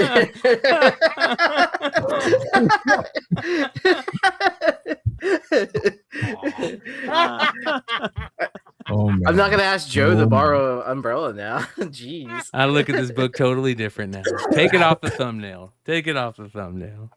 It's still good. I still like it. There's also this is the 1 in 25. The 1 in 25 is good. I almost bought that today. Yeah. I almost bought it. Steve, I wish the sure trade do. dress I was like, different, but I like it. I like the way she looks. yeah. She's got a tan.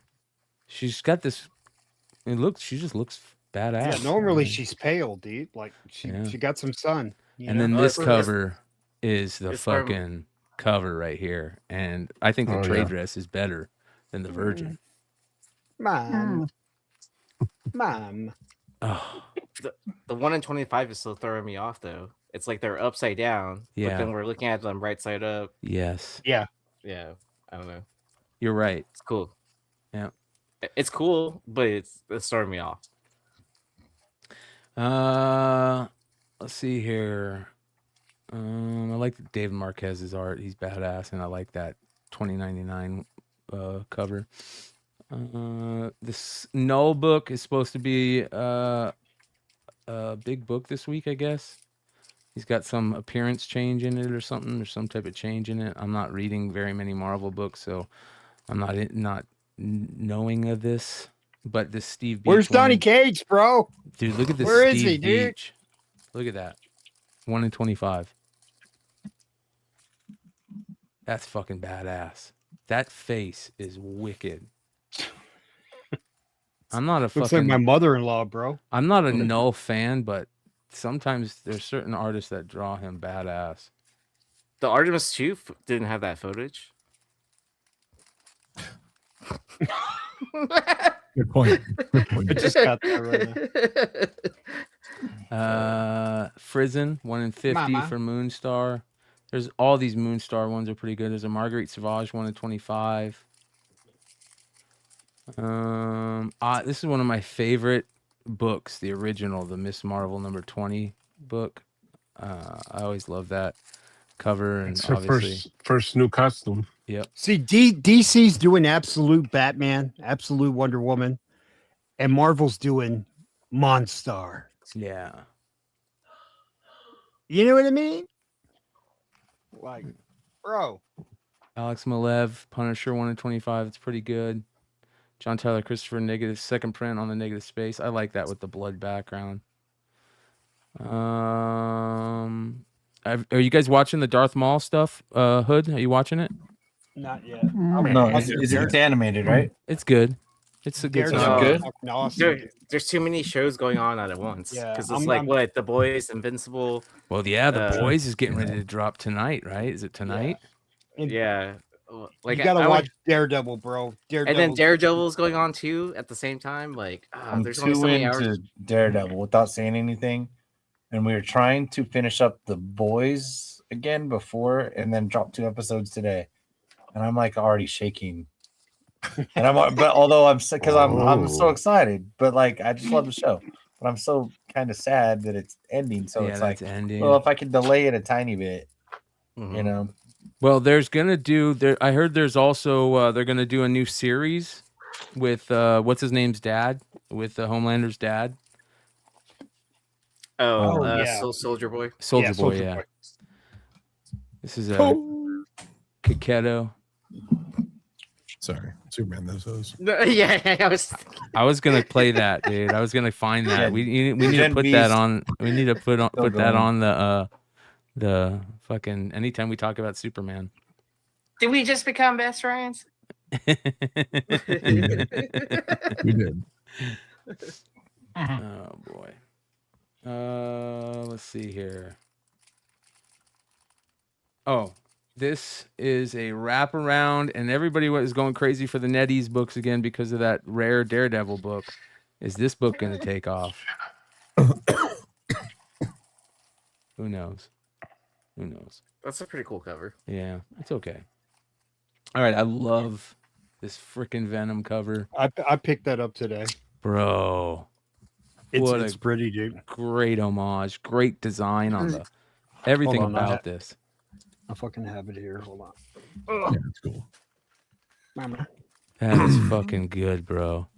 Hold on, let's see here. Hell yeah.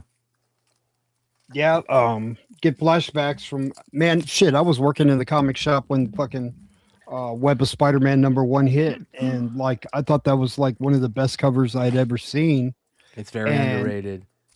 Very underrated. Only like now that we look at covers so much now more than anything. Like I felt like that was so far ahead of its time, dude, you know, and never really got its flowers. So this is Johnny Desjardins. He's got this cool new, like, I don't know if it's new, but you can see his art style is kind of getting better, and he's got this new style that he's doing that looks great. He did that really good Deadpool cover, and then he did this one. It's a good move for him. Yeah, he painted this, right? I don't know if he painted. It looks like color pencil too. Yeah, I think that's acrylic. Acrylic. Yeah, because I saw something about it, like where he was showing off the art before. Yeah, it looks really good. Before the roots. Yeah. I love this design cover too. This is such a cool character, man. I don't know if it's gonna be written good, but the design is great. So we'll see. Scotty Young. Well, it's Marvel, so Tyler Kirkham. There is that. Yeah. You get the Phil Noto homage to 181 for Deadpool. Yeah. The trade came in better. I saw like the not final art for that, but they really did it better with the I really like this trade. cover, this second print Otley cover. And is it Otley and Dave McKeag? It's pretty dope. It's interesting. Yeah. Yeah. And then I really like this one too. This one's really fucking good. For number 4. Mm-hmm. I love when art reminds me of Jeff Darrow. Does that make sense? Do you guys know who Jeff Darrow is? Like, he's very intricate, draws like from like a really far back point of view and really small characters, you know, but it's still Where's very Waldo? yeah, like Where's Waldo kind of style. I love that when it's done well, and this kind of reminds me of Jeff Darrow a little bit, if that makes sense. That's cool. Really good Bjorn Barons on Dork. Kind of a creepy Dork cover versus the Yeah. lovable cartoony. Yeah, look at that. This one's really creepy. Yeah. The horse. Are they beating this homage? That's the Death Dealer As homage. like a dead horse, right? Yeah. Doubled up. All right. DC. Vertigo. Bleeding Hearts, number 3. That's a really cool cover. I haven't been reading the series out. Ariel Diaz, really good Aquaman cover. This series is really good. Let's see. Azurdi Aquaman cover. You've got Fury of Firestorm. Jeff Lemire, 1 in 25. I like that one a lot. Yeah. You got the Mark Davis variant over there, dude.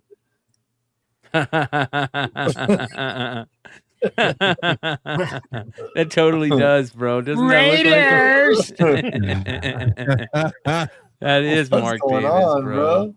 Get him to sign it at the He next just Raiders party. reformed his hair, dude. That's him. That's him growing up, and the players punking him. Like, he'll never be your dad. Crying his big baby. That's Charles Full Woodson head. with him right there, man. Yeah. I like this. He was his homie, bro. This is a There's- dope That's cover. Rossmo. That's Marcus Allen, and that's why he got benched. Oh, there you go. Yeah. Let's see here. It's like a paper dolls. That's funny. Yeah. Catalog is cool. That's a good cover. That's a good cover. Tula Tula Lote, Loti connecting cover. Look at this Derek Chew. This Derek Chew. Holy moly. That's Not better than the Tula Lote, bro. That looks good. Damn. That's It's good, all right. bro. Yeah. Loti's good. Bro. Connecting, bro. What does it connect to? Another Sirens book. I was going to say something, but I'm not going to. Yeah, John, weren't you saying on the on Hot Book Alert that the what was it? That was like Catwoman homage. Oh yeah, that's like for a scene from the original movie with Michelle Pfeiffer when she's in the she looks in the store and that neon light of the cat head is there. They connect. Cool. Yeah. He did one for each, I believe, right? No, maybe. Yeah. Here's the other one.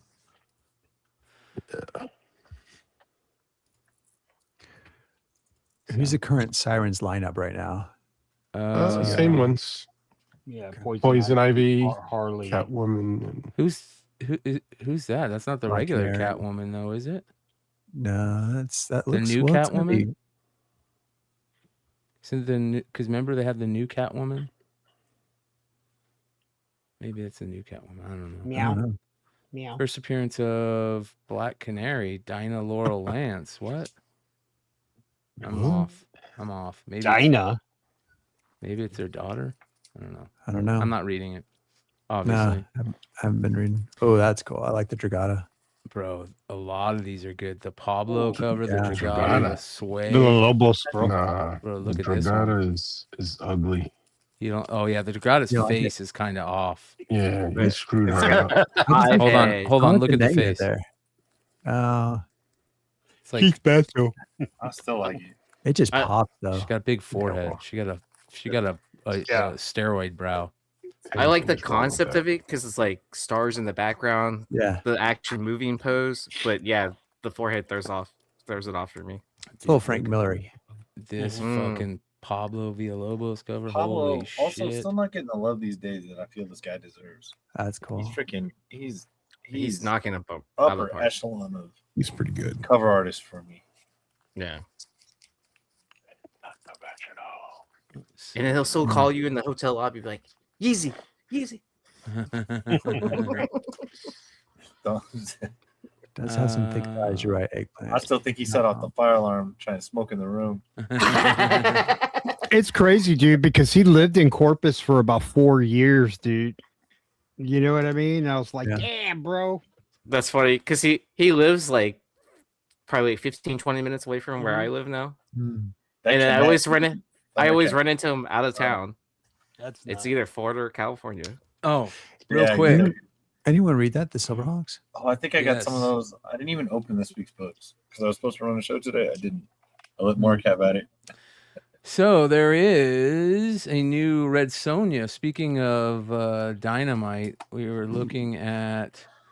You were asking about Thunderhawks, Silverhawks, or Thundercat Silverhawks crossover. Dude, Nate loves the Silverhawks and Thundercat stuff. I love Silverhawks, man. Yeah. That's such a cool concept growing up. Yeah. That theme song too was such a banger. I remember that. They were, this I didn't know what this was. They got a new Vampirella winter special blind bag. Well, they also are doing a new Kickstarter for, like they did for the Vampirella blind bags originally. They're doing it for Red Sonja, and look at that, bro. There is frizzing in this. Look at this. Alex I Ross. like that Jay Lee. Dude, they're doing the frizzing. So wow, yeah, bro.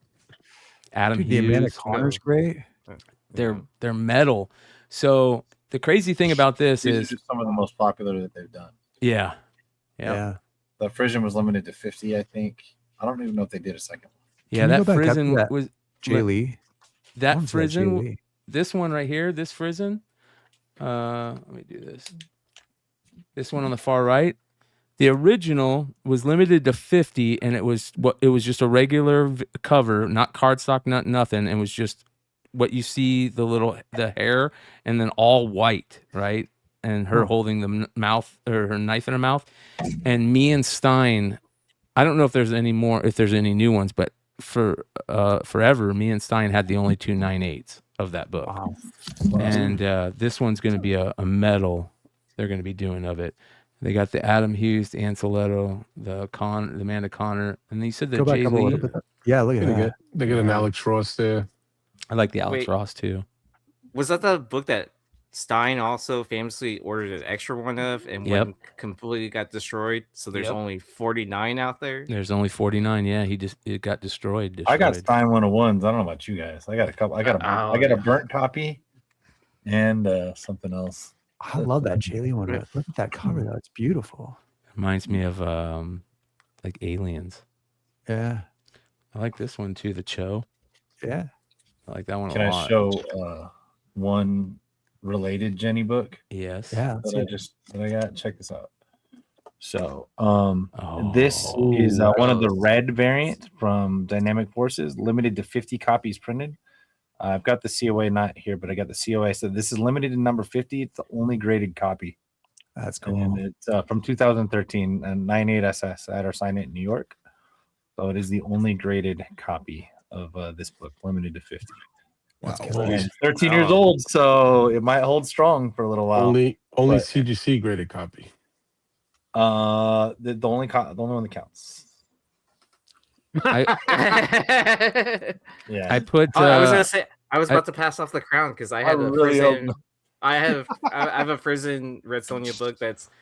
I think there's now a pop of 3, but when I had it, there was a pop of like 1 or 2 in a 9/8, and I think a total of like 5 graded. Yeah, I mean the Red Sonja covers are so good. They still keep coming out. I mean they keep coming out with crazy. I buy all their Vampirellas, and I buy almost all their monthly Red Sonjas. I love the Vampirella stuff. Vampirella, I love that Vampirella's a little easier. Oh, that subject, yeah, that's so good. So He's had a ton of good covers on the Red Sonja, man. I know they haven't sent him over to Vampirella yet. So Oh yeah, I love that box, man. You see the artwork on the end of that short box? Yeah, with the Sager. That's what's that? Stuart Sager. No, the art on that end of the box is Middleton. Is it Middleton? Uh-huh. I think it's Sager, but I could be wrong. No, You're right. that's Joshua Middleton. That's beautiful, bro. That's really cool. Oh, I kind of It is remember that with all Middleton, with all the Yeah. tentacles. Yeah. What issue is that? Hood? With all the testicles. I thought it was funny. Shout out to Vato Los. He says, I know it's late, but did you ask Benitez his first work within a comic? I think we've already asked that, but I gotta check. we did before. Here you go, Hood. Dynamic Forces, Empire of the Damned, limited version. Holy cow! You can they have buy a it. version of that one? $50. It doesn't look like a virgin, but it says you can get it. Yeah, yeah. She's been around, dude. Look at that, dude. That's a beautiful cover. So, people are asking. People have asked about the Kickstarters and stuff in the past, and I asked Dynamite that. I said, you know, there was some issues with the Vampirella shipping and stuff, and he says that they think that they've got that figured out, and that they've changed some things around to where they feel more confident that they're going to be able to get the shipping done in time, and people are going to get their stuff and not have to wait, you know, the amount of time they're going to wait for it. They had some changes they had to make in the logistics, and they feel like they got it, so that's a good thing. So if you guys want to check this out, link is in the description and in the chat right now. Alice Forever After #3 Panosian. Look at this. Fucking fantastic. Oh, so good. Oh, yep. I like this cover. Background.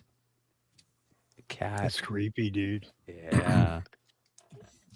Man, that's a good cover. He's the best at faces. Dan's so good, man. Panosian's the freaking man. It looks like it should be a fucking I brought like music a 90s DVD shirt cover for him to CD sign. cover.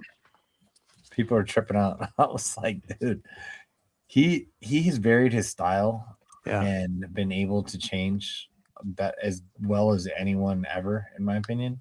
Yeah. And, for being around 35 years or whatever he's been in the industry. And yeah, so I love this stuff. Everybody, you know, flavor of the week stuff. I love finding the old stuff. You know, people forget it exists and then they want it. This so Frizzen cover, Warehouse is straight gold. This Frizzen cover might be too much for me to be into. It is too much. But it is the creepiest cover I've ever seen. Ugh, look at the tongue part. Dude, it's like it's so great. I don't know what you're talking about. I love Watching this cover. Invincible. Crazy. I want to buy it so in. bad, like the OA. Like, I'm in. I'm out. You're out. Nightmares. Have you seen the? I'll take have you any seen- Jenny. Eyeballs have you for seen- me. Have you seen the Boom Direct reserved version of this? It's black and white. Yeah. And We're going to it's talk limited about to it. 125. I'm glad you brought up the Boom Direct Reserve, because there was a fucking book tonight that was so damn good. Ooh. This is the James has of course it is. This is the Edo Boom Direct. Boom Direct. I think it's sold Why didn't out nobody link already. this to me? Why didn't nobody link this to me? And I'm so mad because this might be one of the most beautiful covers of the year. That is incredible, bro. Like, how come we? Wait, I didn't thought I know put the about link this? in the. I thought I put the link in the group chat. And God damn it, Aaron! It's sold out immediately, dude. There's only Did I think not there's only do it this morning? There's only 300 of them, I think. Right? That's This is good. one I of don't 3 need of it. them, Yeah. and this is the best. Is this the one that sold I don't out see it. today? Yeah, It is for I sure. forwarded at 11. Yeah, I forwarded at 11:30 What Central Time this chat? morning. It's the hair for me. The Instagram. hair is just gorgeous. Not the I don't link, check though. Instagram.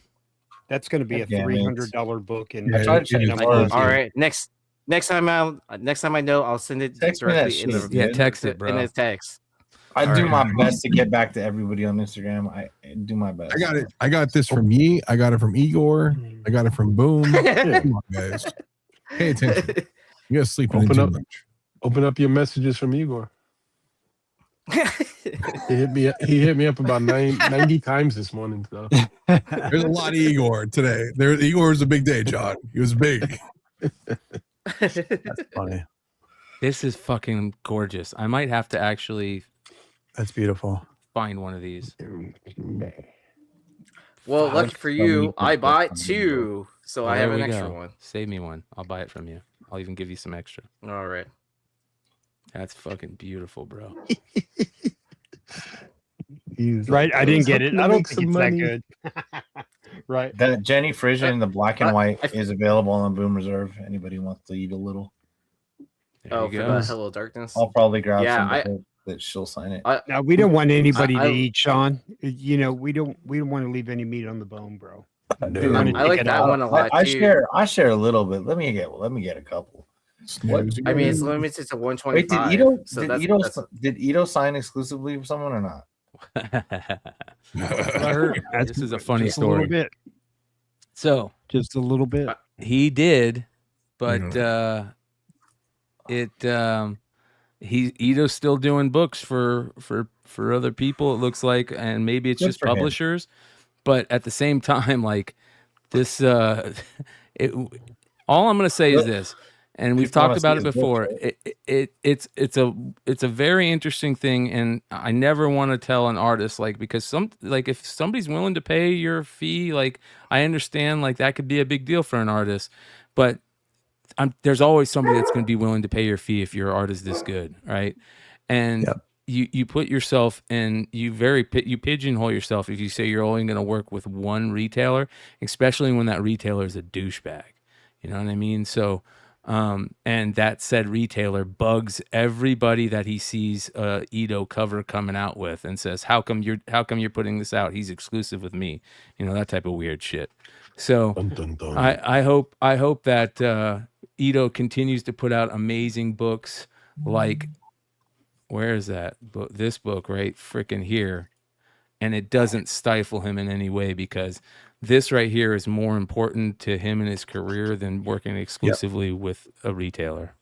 Oh, especially with books that will never see the light of day because they're hidden away. Yeah. Yep. well, Someone and really then, should check on the art for that, because I think that probably hasn't hit Annabelle's site yet. Be worth looking at. Yee I think she sold it. sold it already. I can't remember if I was offered it or not. Well, there is Suspiria up here. There's Ito up here. There's Frizen up here. Yeah. There's, good Lord. you name it. It's It enough is up here. coverage. So shout out to Boom and everything that they're doing over there. How is that freaking Marion Heretic still up there? Bro, did you see some of the Suspiria books that are out this week too? Hold on. So we've got the Rebecca Puebla is another amazing artist that continues to put out amazing stuff. That cover for Hello Darkness 20, the A cover is just fantastic. And Mercado, that white piano one is awesome. 1 in 20 the Virgin. I like the trade dress better though, to be honest. I like the red trade dress on it. You have the Frizen glow in the dark flashlight one. I picked up one of those. That's awesome. There's a 1 in 25 spot color on that, black and white spot color. And then you got another Suspiria book, Neighborhood Watch. Look at this. Yeah. This is fucking Elizabeth Taylor, hot cat on a hot 10 roof era. Like, holy cow. That's awesome. I like the trade better than the Virgin. Do you? Let's take a look at it. Yeah, because you still get the look, but the trade for me just adds a Adds little to bit it. more. It kind of feels like a movie poster. Yeah. And she's so inspired by all those Her- movie posters. Yeah, it's her MO. You know. Yeah. So Her and my boy Dave Wilkins, do the movie poster buffs. There's another good Rebecca Puebla. Here's the Ito stuff. God damn it! Yeah. Well, God damn it. and then with Here's the another Ito, Frizen. it's a it's a connecting cover too. So they'll have one for the next issue and 48 as well. Should see what that Ito's going for on eBay right now. Suspiria. This is the Hive Yeah. limited one. Hive Comics, you guys. Limited to 300. That's pretty cool. Did this sell out already? Well, I don't know. Let me look at that website with the hyphen.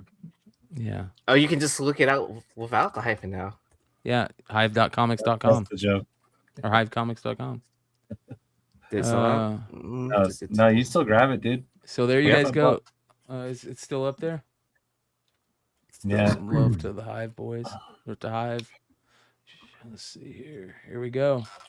$50 for the set. You can get the cardstock War Virgin for 9.8. Limited to 300 in the. Oh, thanks. Appreciate that, Alex. Alex is already on it. Shout out to the mods. Love you guys. Alex is quick with it. Yes, sir.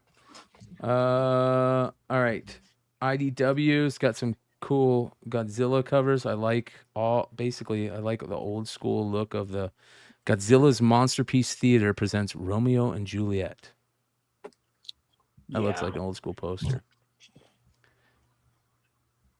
Oh wait, Turtles got a really good Freddie Williams cover A. This is that new character that we talked about when we saw this being. I think this is when this was solicited, right? It's kind of a cool cover. And then you got an Eastman cover for it, and then you got the Mark Spears cover. Which did he sell out of this last night? looks rad. Of the Turtles, he's got a Virgin No, dude, Turtles. He's got a ton of them up. So Mark Spears Monsters.com, I believe is what it is, right? He's got autograph ones too, but he listed like 200 of each or something. I think and that's going to be a book at Huntsville, good, right? Good, yeah. Well, yeah, but it's a good price. He's got them 25 for store Virgin. Like that's a good price. Signed for 65. Yeah. Nice. There you guys go. When I remember when he first showed us this, I was like, holy shit, that cover is fucking good. It's cool. Yeah, that's great. Beautiful. I finally got that last night. I'm just glad we can talk about it now because he showed it to us so long ago. Bro, this cover right here is fantastic. This is the D cover. Sue Lee. Dude, that character looks cool as shit, especially that badass background. The purple around the edges of the Turtles trade. Kind of looks like the unholy one in the back.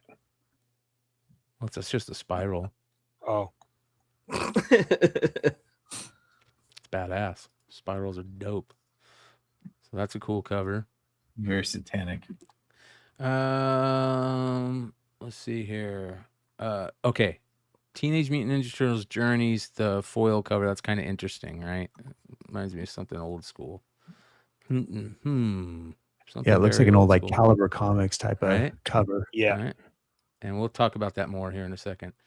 Let's see here. That Dick Tracy's pretty dope. Yeah, I should have picked that up. Yeah. You didn't pick it up? No. It's a good negative variant. Yeah, it is.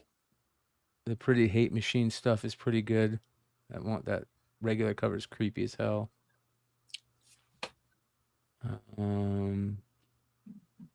All right, here we go.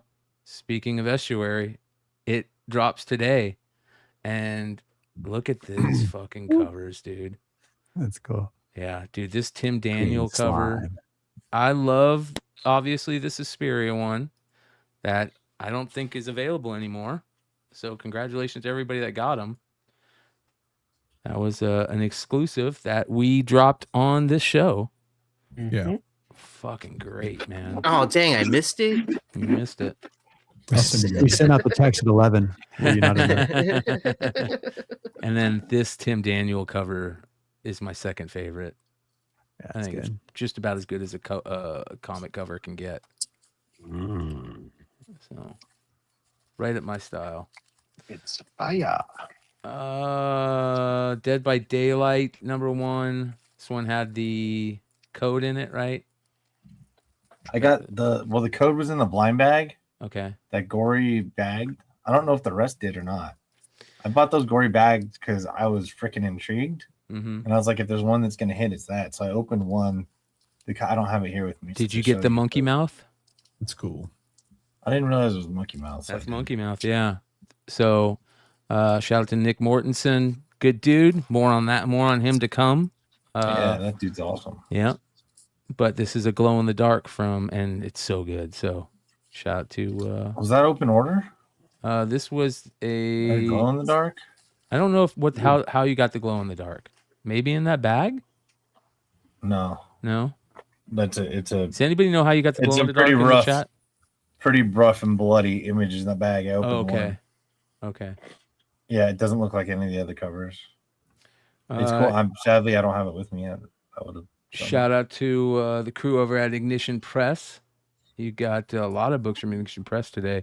Everyone Loves a Jewel Thief, #1, new series. There's a really good 1 in 10. Look at that, mama. And mama. Thank you. Even when he's gone, yes. I even like the A cover, dude. The A cover is pretty good.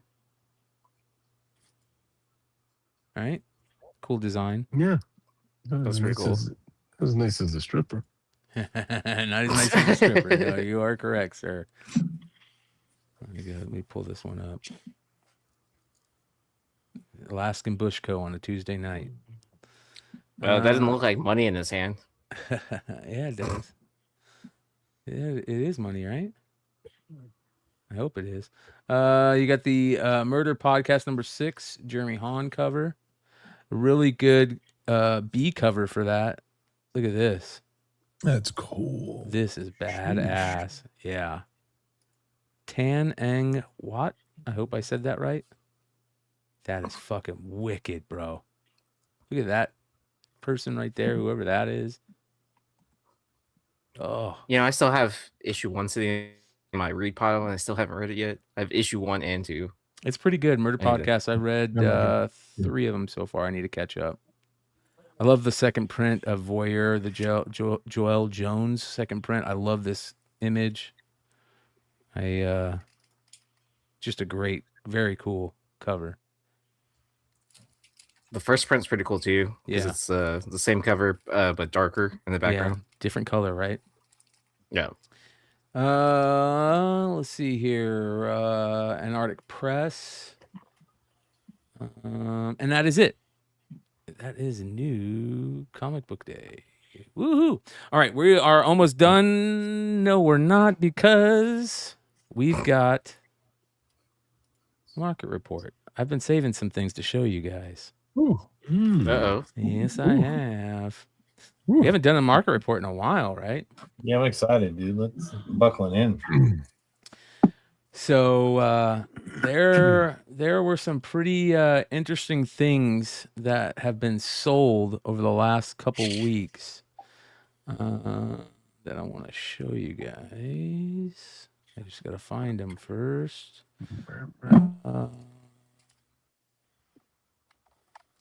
All right, here. A lot of cannabis. I save a lot of nug pictures, it seems. All right. Check this out. Oh, you need to start sending those to me then. We could pass our own like high time pictures together to each other. Make a new tab. No, save. Oh, right, that one. We'll save that one.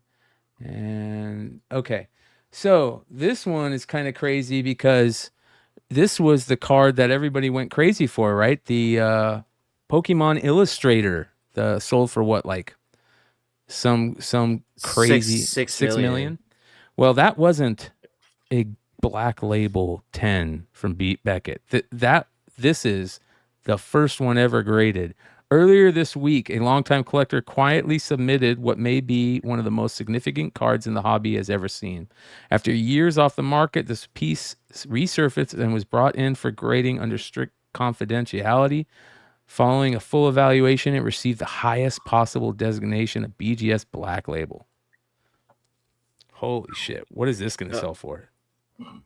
Oh, Creed in the chat saying it's an April Fool's joke. Is it an April Fool joke? No way. How many days ago was it posted? 1 week? A week ago. Yep. That's funny. Oh, well, would that be on the That's second? gay. That fucking sucks, bro. They got me. Look at Dude, this. Hey, the one day not to use Twitter is April 1st, dude. Yeah, dude. All right, let's You see know if what there's I any mean? more that got me. Raiders would never trade Khalil Mack. This was also a week ago. April Fool's. No. I don't know. 1 week ago. But I don't know if this sold, but this is a graded, unopened tape of Bleach. Oh, that's sick. Right? That's crazy, dude. That's fun. Yeah. That's nuts. That's super cool. So that's I don't cool. know how you buy a tape like that and not listen to it. Right? I don't know. How about this one? A Find it in a license box. to ill promo copy. No Beastie way. Boys license to ill promotional copy, not for sale. How much did that sell for? It hasn't sold yet. Taking offers Oh, on it. The person taking saying. offers. Yeah. Dang. Where's the Yeah. Pollywogs, dude? That's fucking Oh. crazy. I want to grade my tape now because I have a tape that's like that was exclusive to just the band members only. Yeah, you need to grade that ASAP. Yeah. Oh, bro. Yeah. So but it's a 3-way split with like, you know, each band had 5 members in it. Did you So guys it's like- see this? It's worth more because you were in the band then, bro. Yeah, these are Yeah, cool. yeah, exactly. Original concept art for the He-Man series sold for $231,000. Look at these. Could have got that leg. Bullshit. Should have been like 37 million. This one sold. This is the He-Man one. It sold for $38,000. Where's balls hanging out? 1981. Cringer. That Oh, sold they for nailed Cringer on the $9,000. first try. Yeah. All right. That only sold for $9,000. This Skeletor, $33,750. It's no Dave Wilkins, but it's good. That's cool. Fucking A, that's cool. Castle Grayskull, $23,750. Were these in the Netflix thing? I feel like they were. I don't know. This one's I've cool seen because it so has many Beastman like on it. videos and shit, like purposely, like as many as I could in my life. So I could have seen them anywhere. I mean, So look. these were prelim designs, right? Yeah, these For are it? the prelims. Look at that Beastman. Mhm. It sold for $16,000. They got each one. They got Man at Arms, Merman. Dang. Right? Isn't that amazing? So that was pretty cool. How about this one? A pre-production prototype of Punch-Out, graded by PSA, is real. Sold for $45,000. It's got Glass Joe on it instead of Mike Considering Tyson. what stuff was selling for, shouldn't that be like $5 million? Like I 3 feel years ago like or it. something? I feel Yeah, like where's it. Vinny? You know what I mean? Yeah. I haven't had Vinny to school me on anything in a while. I feel Where like you at, Vinny? Vinny, come on. Yeah, Bring him he's- back, bro. We miss you. I talked to him the other day. Sorry, you have a company to run, and He said he's just finally getting settled in Northern Cali, and he should be on the show soon. So He'll come out to the nice. Warehouse barn burner. yeah, Let's just meet out he'll there. be there. He's doing really good, man. I don't know if you guys have seen, but we talked about this. He was like he got an award for like executive of the year or some crazy thing, and then they signed. He was instrumental in signing Shibuzi for not was it distribution? Because they already have Shibuzi signed to Empire, but they signed a big deal with him for distribution too, which is crazy. So or something like that. So shout out to our boy Vinny. And then this one, look at this. Vinny has talked about this. Vinny is one of the first person I remember talking about the OG Resident Evil. This is the first print rigid long box and graded a 9.8 by Wada, sold for $125,000. Bill Sienkiewicz art. I've got that. You've got the game? Yeah, mine is open and played with, but I have it. Oh, okay. This also is the image used on the promo comic that Bill Sienkiewicz did the cover for, or the art for, obviously. So that's pretty sweet right there. All right, let's do this and this and this. Haven't done this in a while. Okay. We're going to run through these quick like. Starting off, I love when Stan Lee autographs are done like cool different ways. And there's a couple Stan Lee books on the show tonight, on the market report tonight. I love this Avengers number 221, and in this one they kept one of the things blank, and Stan signed it right there. This is when they were picking the team. Yeah, it's similar ones. That's the Invisible Woman there. That's what it is. Yeah. And what what a guy showed for the warehouse earlier today, the stands that he went through, like the signatures were definitely a similar era.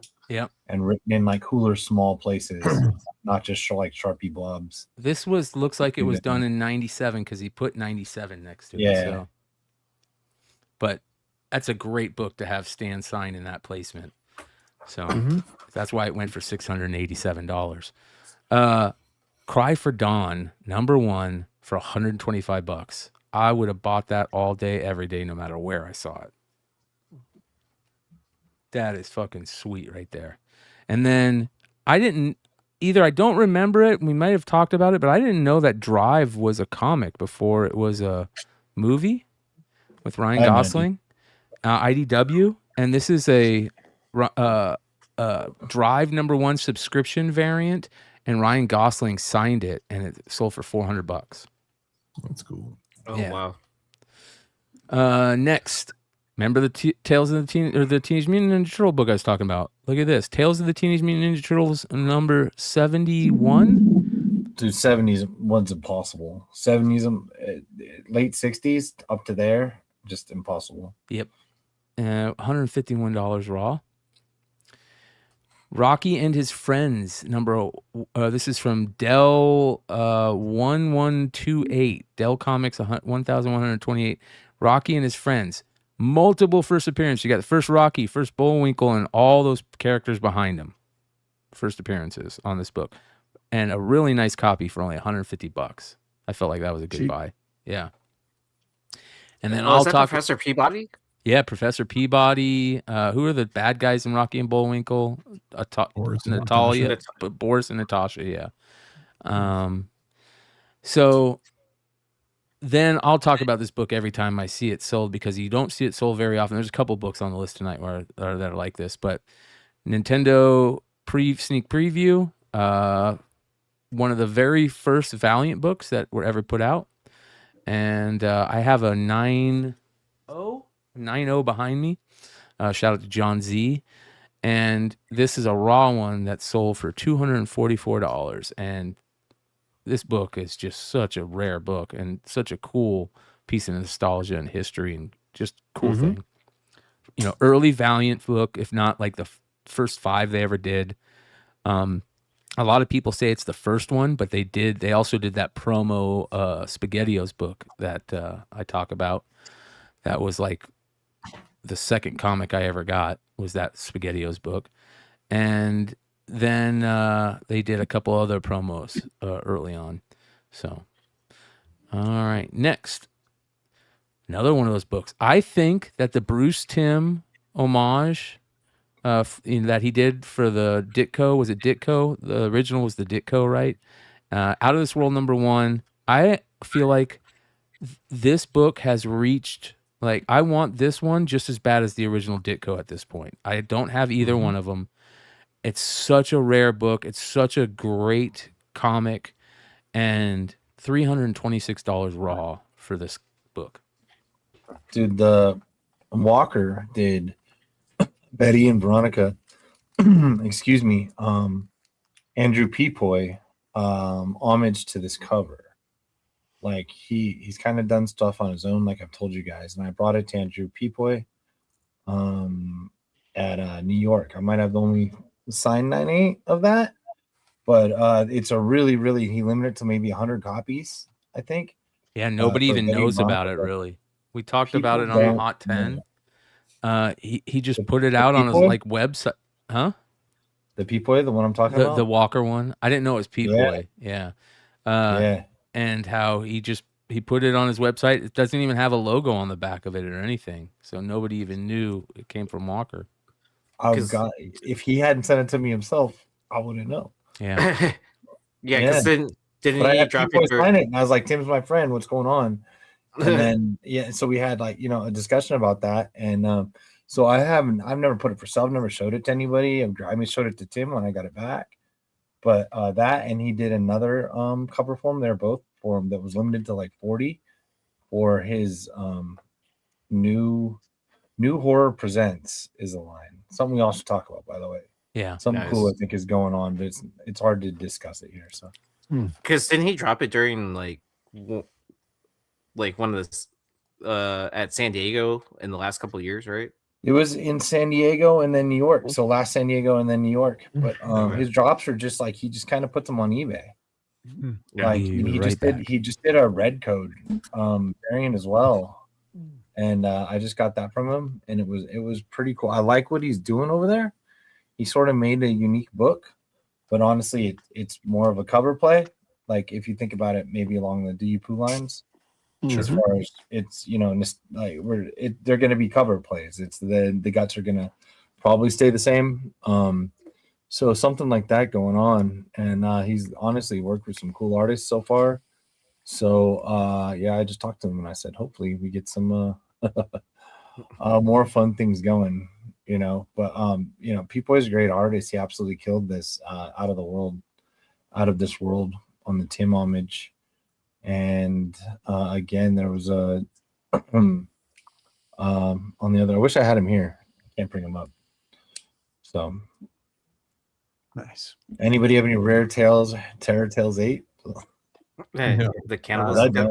I have the most modern one, the Department of Truth Baby Eater cover. I just had Martin Simmons sign that for me. Oh, did you? Yeah, it's not his cover, but it's his series. Yeah. I just had him. So I realized I had one of those, so I had him sign a bunch of. Actually, I have it sitting here. I have two blue labels. One's a 9.6 and the other one's a 9.8. Nice. I wonder if that's jumped up in price since all the conspiracy theories recently. Of which one book are you talking about? The Department of Truth number 2, the 1 in 25, the Baby Eater. Oh yeah. Where Starface, where Starface is eating that baby. Yeah. Yep. There you go. So dark. It's bad. Oh yeah, I had Katie helping me bag and board things. She goes, "What the hell is this?" Comic book, babe. And then this is a crazy book that I've never seen before. Rare Terror Tales number 8, from 1969. That's a crazy cover. And then here's something I've never seen before either. You guys might be able to school me on. There's coupons now with eBay. You can do coupons. You can give coupons. You give my brother a coupon. Seller offers that. Yeah, sellers offer that, or you can see coupons to people who bought from you before. That's cool. Or there's also have, like automatically add to your cart people that do a lot, especially that do a lot of cheaper books. Like cheap books, and if you add 20 to the cart. If you add 3 to the cart, buy 2 get 1 free at $10, whatever, stuff like that.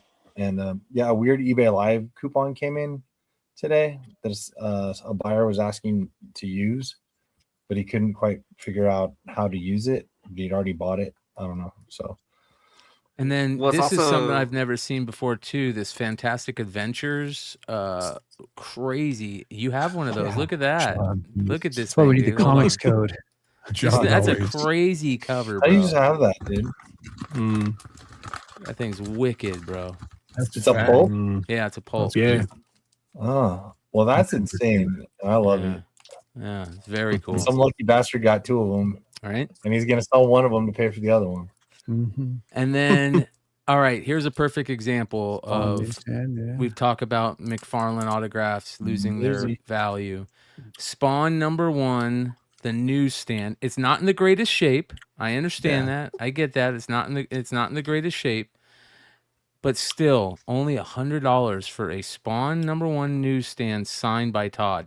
In the past, that would have been a $200 book. It would have been over $100 no matter what. So just from the autograph. Just from the newsstand. Yeah. And the newsstand. No, well, yeah, but a newsstand, anything above 8.0 was $100. And that was borderline, but questionable looking autograph. No, that looks like his autograph. That's John. Yeah. I don't know, man. Yeah, it looks like him. It's like a little fugazi.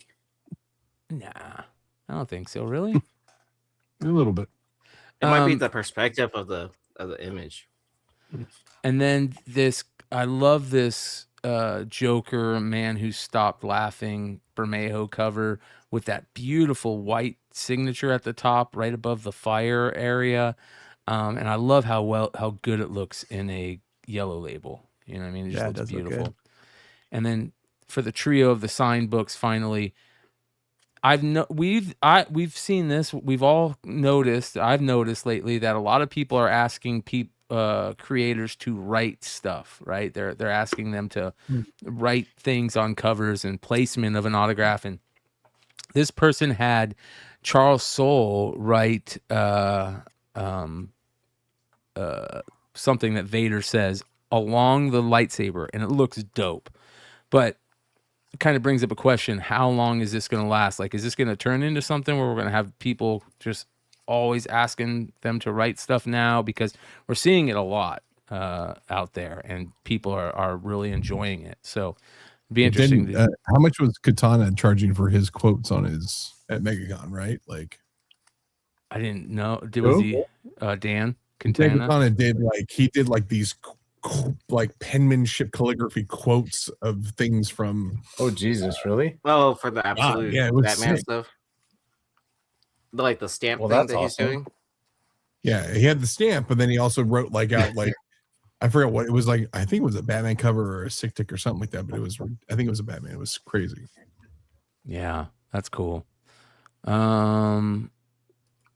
But it's also popular in sports cards too now, like where there's dual sigs, like Bobby Witt and whoever else, and they write messages to each other. Like people are eating up all kinds of stuff like that. Werewolf farts, whatever. And then next we have, hold on here. All right. We were talking about this the other day, how crazy it is that Invincible has doubled up on Walking Dead #1 in 9.8. And I saw this. Walking Dead #1 getting closer to that 3,000 mark, 26.75 for a 9.8. So pretty cool. This is one of the rarest Hellboy comics out there. It was an insert into a comics buyer guide, and every one of us out there that has this in our saved searches on eBay, I'm sorry, but I just had to talk about it. So tough to find. Comics buyer guide number 1070. Add it to your eBay search. Enjoy. $350 just for the insert. That's a low price too. Wow. And then one of my favorite all-time books,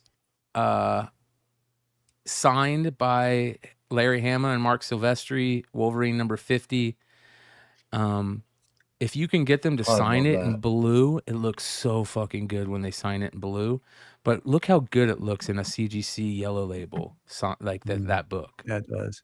Right? Mm-hmm. $250 for that. All right. Genus number 4, early Terry Moore, also furry culture. First Catchu? Yeah, no, I think it's Genus 2 and 3 are, but it's early. Okay. Yeah. If you guys don't know, they started out as furry characters. Yeah, it is what it is. And then that's something. Yeah. Strangers in Paradise, if you're wondering what the hell we're talking Francine about. and Kachu. I should have said that. Strangers in Paradise. And then one of my all-time favorite books ever, that's a grail of mine that I hope to have one of these in my life at some point, Amazing Adventures 4, just such a classic, beautiful example of like art in our medium. I love this cover. A 6.5 sold for $2,400. And then the second Stan Lee book of the night, this is my favorite Stan Lee cover ever. This is Marvel Celebrates Stan Lee. I guess it was a con variant from New Amsterdam Con or something like that. I don't know. I thought this was the book that they gave away at his funeral, right? I don't think It so. rings a bell, but I want to see one pop up with his signature on it after you say that. And this is 9.8 like sold for Sveta being in San Diego. $6.45. Next. All right, this is crazy. 1961. It's a Cuban comic, and if you guys know, Cuban, close to Russia with the communism ties. The very first man in space, Yuri Gagarin, right? And they did a comic book for him, and I've never seen this. This is crazy. $260 in pretty beat up shape, but pretty crazy. Cuban comic book from the 60s. And this is real. I looked on 130 point, unless I saw something wrong, different. Batman, Superman, World's Finest, number 35, Chris Anka sweater weather variant, $795. I mean, there's one up for $250 right now, and I'm not buying it. That's the crazy part. I saw the one up for $215. $215 or I do see $250? it. I see a 310 auction end. Yeah. Yeah, but why would this be real? That's the question. That's the question. Yep. Look it Why up. would it be real? 230. Look it up on 130 point. Weird. No, but I'm Yeah. saying is, how do you know some guy didn't put it up? His best friend bought it, and then he's got a Yeah. stack of them. He's going to put up. No, Yeah, I mean, it's 500 over when there's more copies available. That's what I'm saying. I wouldn't have bring this up otherwise. If this isn't real, if it is real, it's crazy.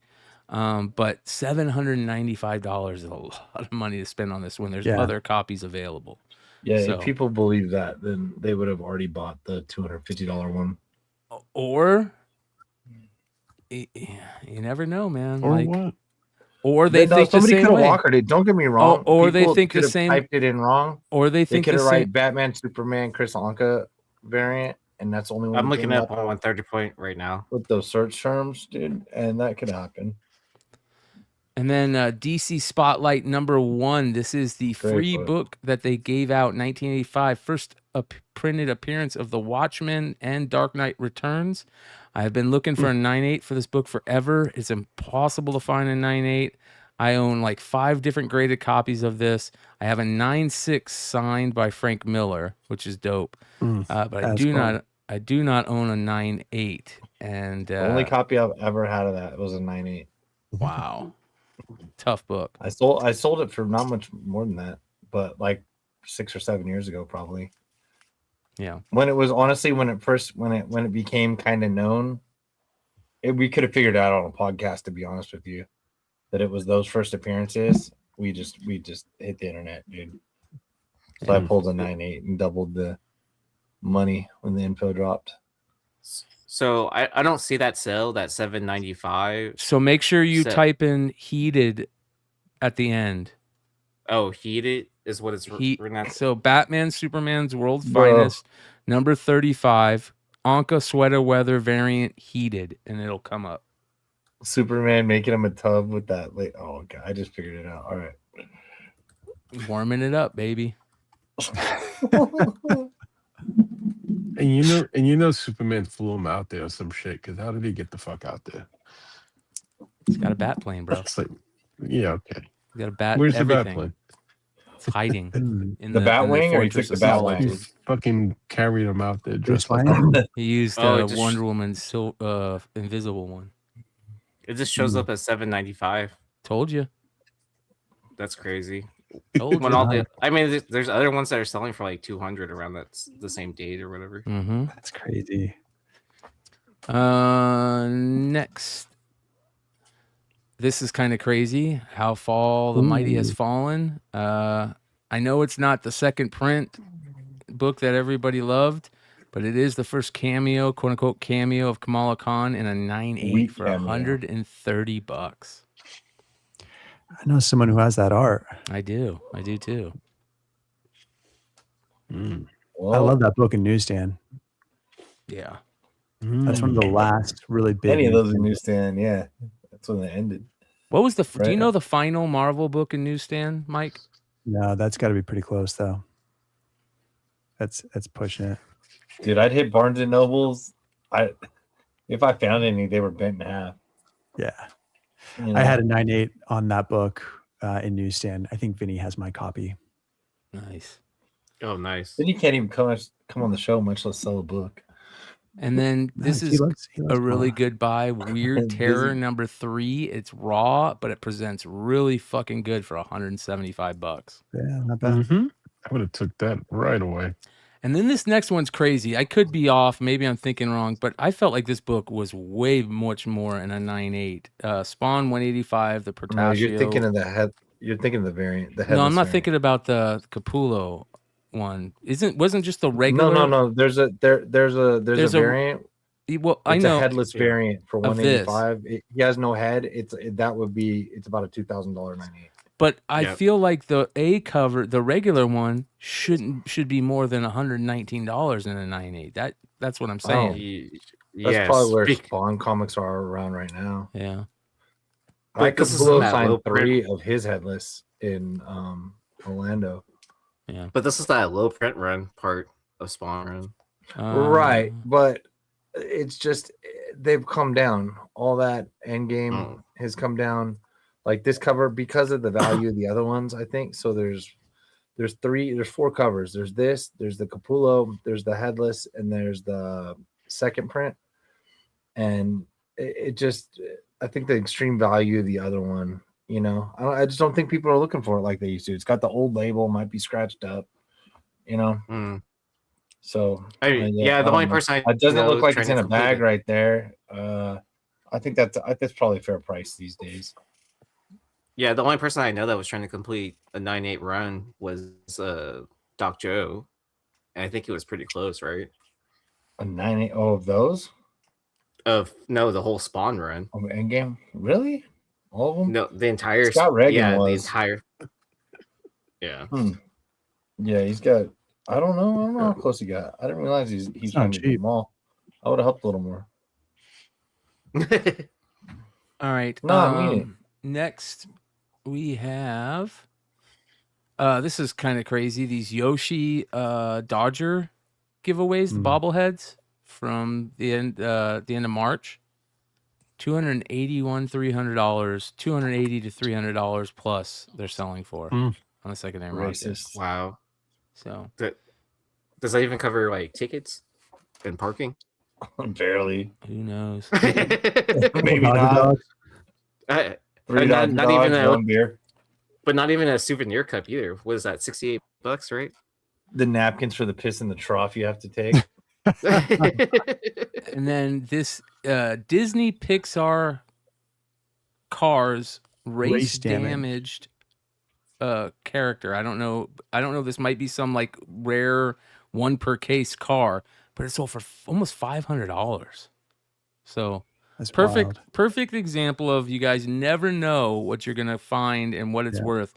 On the industry show last night, Jesse was talking about how until he was forced to start selling Pokemon in his shop, you know, he had no idea about any Pokemon stuff. And now because he's been forced to sell it, he's learning what Pokemons are good and what Pokemons are bad. But it's a perfect example is you never know, you know, what something can be worth.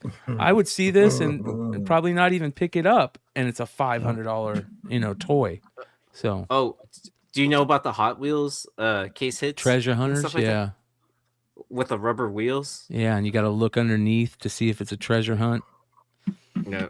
And then this is pretty cool. 1984, still unopened, Optimus Prime wallet from Magic back wallet. in the day. 1984. It's so hard not to use it. Dude, here's what I would. I'd be Here's so what I was happy thinking. pulling that out every single day. Dude, when I saw this, I thought to myself, how cool would it be to be like a clothes maker, like or somebody that makes wallets and buy this, and then like you would open it and repurpose it into make because it's probably falling apart right now or something, you know. Right. Yeah. But you could like re-sew it into like some cool, real cool like wallet and make it sell it for $500-$600. You know what I mean? After you put some work into it. So I thought that was It's pretty easy. cool. Just throw on the Supreme label. You're good. Yeah. Yeah. And then speaking of starting lineups, This blew me away. I feel like this was a good buy. $285, and the person got all four of the 49ers. This is the first year of starting lineups, 88. And if you remember, these were only sold in certain parts of the country. Like in the Southwest, we only got Dallas Cowboys. So I'm sure they were only sold probably in the North and Northwest and Northern California. Like, you know what I mean? So it was all, that's how they sold them back then. And this has got Montana, Rice, Roger Craig, and Ronnie Lott all unopened for $285. I bet my friend would trade. I've got a his couple of two Trey Lance silver PSA 10s. He paid $1,300 each for those. Yes, he would. Yes, he would. And then this is one you don't see very often. The 3-pack of the villains from 1978 3-pack of Star Wars sold for $8,100. Wow. Yeah. And this is all the Madball fans out there. Remember these blurt balls? Yep. And this is you could put something in their mouth and they would shoot them out their mouth. And this one always was crazy to me as a kid because it's Dracula. It's called the Have a Heart Dracula. And the thing that it shoots out of his mouth is his heart. So awesome. Isn't that wow? I'm surprised that doesn't sell for more because it's probably a choking hazard in today's standards, right? Totally, bro. Totally. So $162 for that. You probably never see those, like mint on card. Oh yeah. This was cool.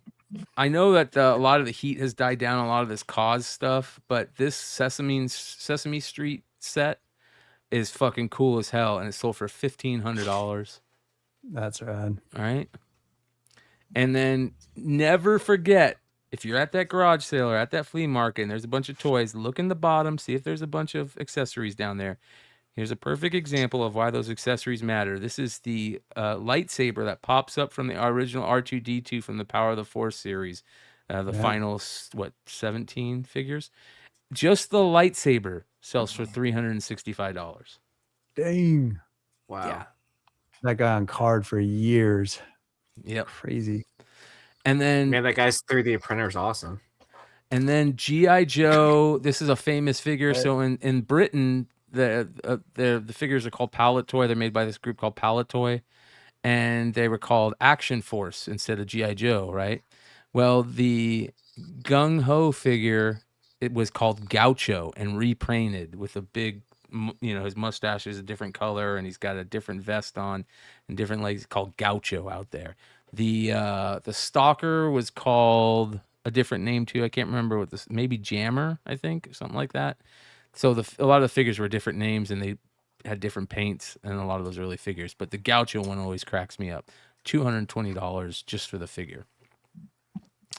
Next, we talked about Street Sharks. We've talked about Turtles, all those fun figures. Well, there's this is a new one everybody's going crazy for, the Muscle Mutts. And this is one that sold mint on card for $4,000, just under $4,000. And then I believe, in chat, tell me if I'm wrong, I believe this is the same figure that was the Chef Boyardee mail-in shredder, super shredder, but with a different colored armor. Instead of like silver and stuff, it was purple and blue, and it was from Europe. But this one still sells for a lot, as you can see, $710 for this one. And then you guys remember bot bags? Mm-hmm. I fucking loved bot bags when I was a kid, dude. I had He-Man bot bags. I had G.I. Joe bot bags. But not this era G.I. Joe. This is 1966 original G.I. Joe era bot bags. And you can see they're like Nazi era, Cold War era iconography and stuff. And I can't believe that it still blows up, right? I mean, they pulled it out and blew it up still, like 1966, $2,400 basically for this book. Those were made pretty sturdy back then. Hasbro, that was made by Hasbro. Hasbro made their toys really sturdy. Most of their stuff still exists, still in high grade make. I have the submarine from this set, from the 66 G.I. Joe, and it still inflates, it still holds air, it still goes If you wanted it to go in the pool, it still goes in the pool. But it's huge. crazy. It's like I would say it's about 5 feet long when you fully blow it up. So what in Europe did you have to buy to get the blue shredder? Was it like cans of like sardines or something? I don't know. Like, That's a great question. Jacques Bordy or something. That's a great Like, question. I don't know. Yeah. All right. And next. This is badass. I would love to have one of these and get it professionally framed. The original promo posters, God Save the Queen from UK, sold for $412. Isn't that dope, dude? Dude, that seems criminally underpriced. Yes. Like if like a band T-shirt from the 90s is selling for thousands of dollars, like why is this not selling for like at least 1,000? Totally. Right. But, I mean, never mind. Don't buy this. Let me buy one next, and then y'all can pay whatever you want after that. I would love to get one of those and frame it, man. And then check out this magazine, dude. A bunch of these 480 magazines sold. This one was the most though. Old school Master P sold for $632. Super cool. And then this one kind of blew me away. They don't even mention Gary. Well, they do. They put his last name in there, but I think they spell it wrong. Gary Panner, right? And I always say Painter, but it's Panner. The Screamers Punk Flyer original, the original. So this is, if you guys know who Gary Panner is, he's the guy that designed all of Pee-wee's Playhouse, the whole set design and everything. Very famous, kind of like modern artist. And this is a crazy piece right here. And it sold for $313, the OG Punk Flyer. Oh, that's kind of cool. Right? And then everybody's going crazy for the Garbage Pail Kids rookie cards that are in the new Topps Chrome. There's all the rookies. They did Garbage Pail Kids cards for them. So it's like they've been doing this for the past couple of years. They did a Yamamoto one that's going for a ton of money. But now people, because everybody's going crazy for the sports Garbage Pail Kids homages, people are going back and finding some of the older ones. So the OG Topps Garbage Pail Kid MLB crossover, Shohei Ohtani, $610 raw. The OG 2015 Jordan card, $535 for a PSA 10, which is crazy. Wow. Those 2023 GPK boxes were cheap. Yep. Like I want to say sub $100 for a hobby box, right? Yep. It was something like that. Like I know, and then the set list wasn't, or the checklist wasn't very long either, right? Because I think it was only like a 25 card set or something like that. I can't remember, but they did multiple name versions, I think, on with Shohei, and this is the one with his actual name, where it says real name there, 11C. So that might be why it's so much. Might be a rare version. Bro, I have that Jumpin' Jordan. It's different, like slightly, but it's the same art that came with the skateboard. Oh, that's cool. So that they made like 80 of the skateboards. That's cool. Nice. I think they're all centered in hell. If I remember, I think Blue Green Tony tried to like grade one and to have the only graded and put it up for like a lot because none of them are 10s. I don't know. Anyway, I'll try to look for it. I have the basketball sitting right over there. And then in the 2024 Chrome Garbage Pail Kid set, they did these special case hits called Remember the Name, where they did really cool design of the name. And this one's really good, this Nasty Nick one. So I thought that was pretty dope. $165 for that. And then we're almost done. Let me get rid of this and let's go here. This is kind of interesting. Village Voice from 1981. Okay, check this out. Went for $200. That's what the front looks like. Look what's inside. First New York City appearance of Madonna. How cool is that? And it's the entire. She's from New York, though. Right? She's from Detroit. She had her hairy armpits and hairy pussy in Playboy. No, she's from Detroit. Is she from Detroit? Yeah. Oh, okay. Yeah. I didn't know that. I thought she was from London. Madonna? You put a gap that was in the 2000s. That was in the 2000s. Hello, mate. I'm Madonna. Yeah. See, you have to know what time period of Madonna is where she's from. You know what I mean? Yeah. So, and then it's got the whole, the whole magazine in it, which is pretty dope. But sold for $200. 10 This years from reminds now, me- she'll be from Tokyo. Yeah, right. And then this was kind of cool. So I don't know what this is. Every Dimension sucks ass. This guy sold a bunch of these for tons of money. And if there's anybody out there that knows what this is, it feels like he's just getting old G.I. Joes and just putting them in new things and making jokes about them. And this one's called Sisyphus. And it says, endless boulder, zero breaks, there are no snacks, only toil. Albert Camus can get bent. This task sucks ass. So that's one of them, right? And there's the back. And it says, every dimension sucks ass. Unsatisfied with our dimension because it sucks ass, an elite squadron of heroes was assembled to travel through time and space. Their mission, to find a dimension that doesn't suck ass. Now, look at some of these figures, bro. Dude, this is going to crack you guys up, bro. Oh, my gosh. Look at these. And Are these real items, though? These are real items, bro. Check this one out. Okay. So this one is Bogdan, the dimension where you are Bogdan, renowned idiot, disgusting squalor, the lowest life form in every dimension. You eat expired shrimps from the garbage. It's not a good life. Right? And this one sold for $282. And like it looks like this. Look at this one. This one's called Rats Stole Your Crotch. Okay, so that one's the O-ring's broken, so he made it around that one. First of all, how did this come up on you? Hey, bro. Hey. I wonder that question about 90% of the shit he puts on here. It's digging deep here, bro. Look at this one. So he did a dual pack with Bogdan, and it says, "You live with Bogdan. Bogdan does not bathe. He smells like old shrimps." This one comes with an abandoned boxcar, several pet snakes that sleep on your face. Every dimension sucks ass. This is so random. Isn't this just like it's $100? $255, $230. Oh my gosh! It's not a commonly Googled term. $405 for one sitting on the shitter. God is visible and watches you pee in this dimension. And that dimension sucks ass. He like just shows up and watches you pee because he's visible. That's cool.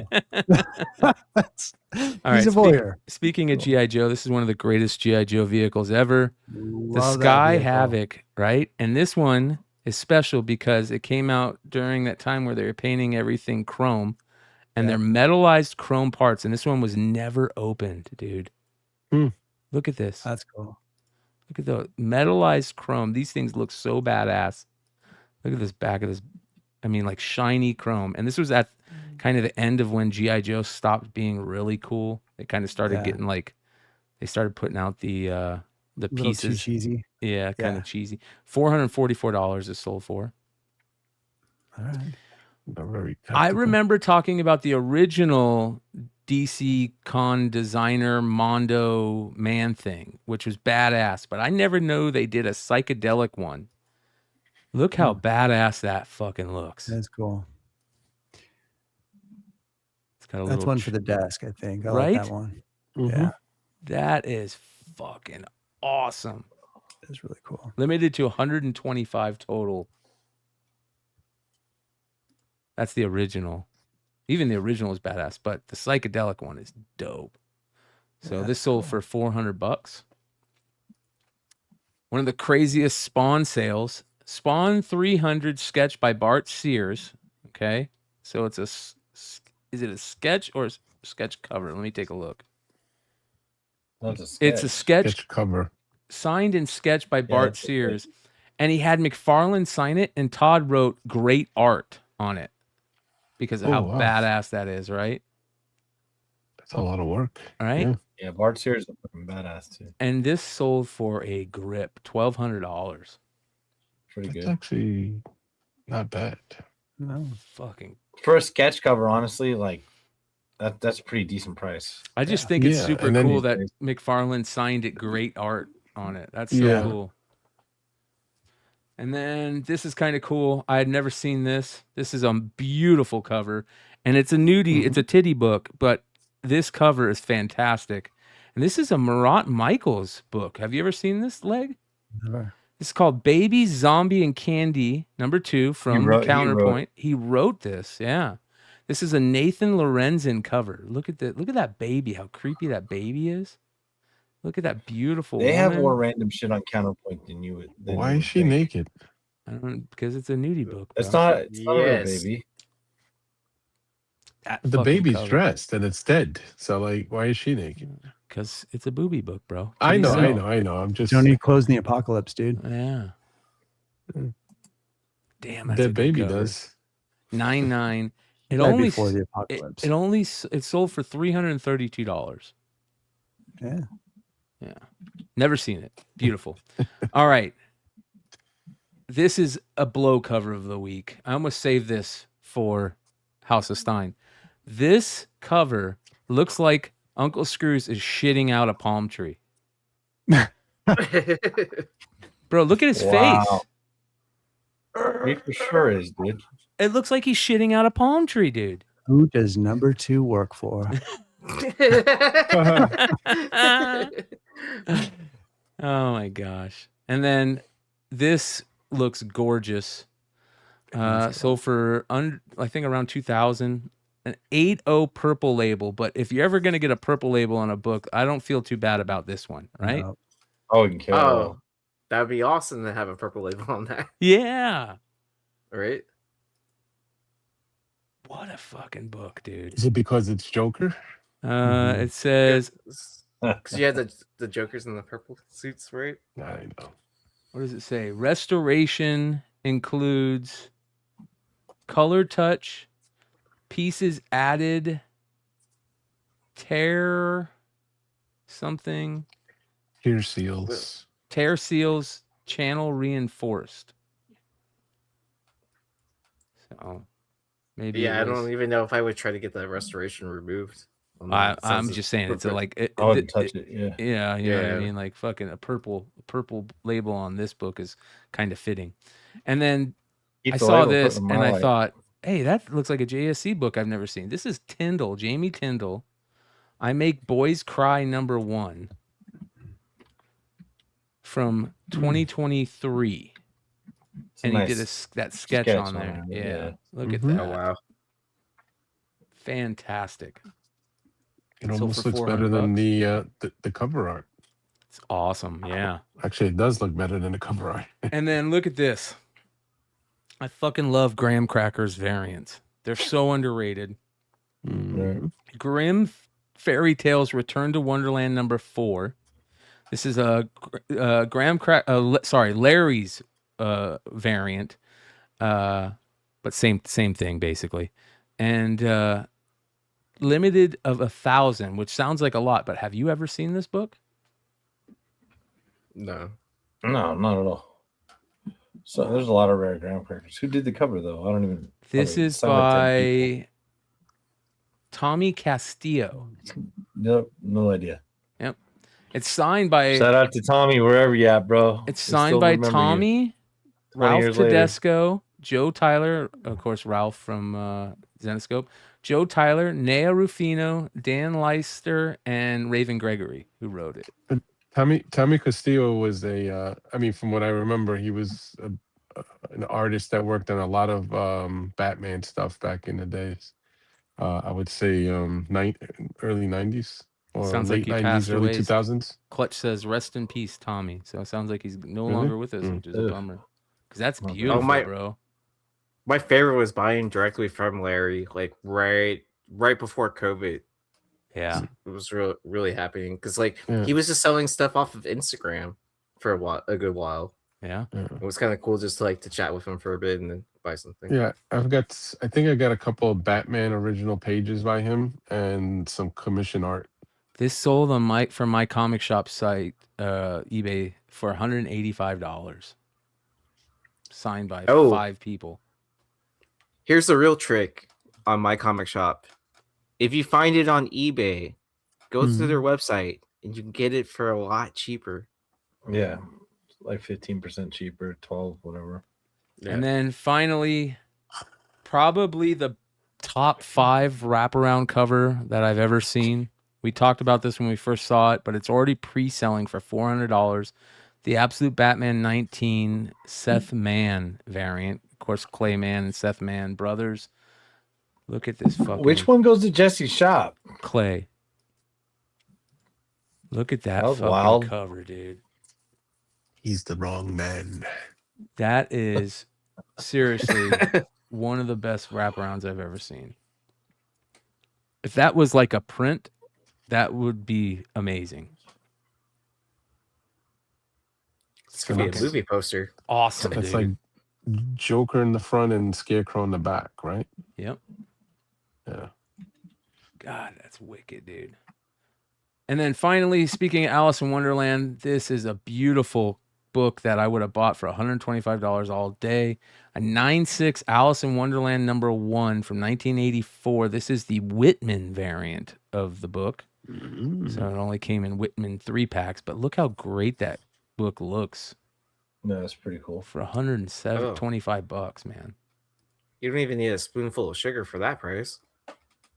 Fucking hey, look at that. Is that Mary Distributed- Poppins, dude? This was or- only distributed in multi-packs. Wow.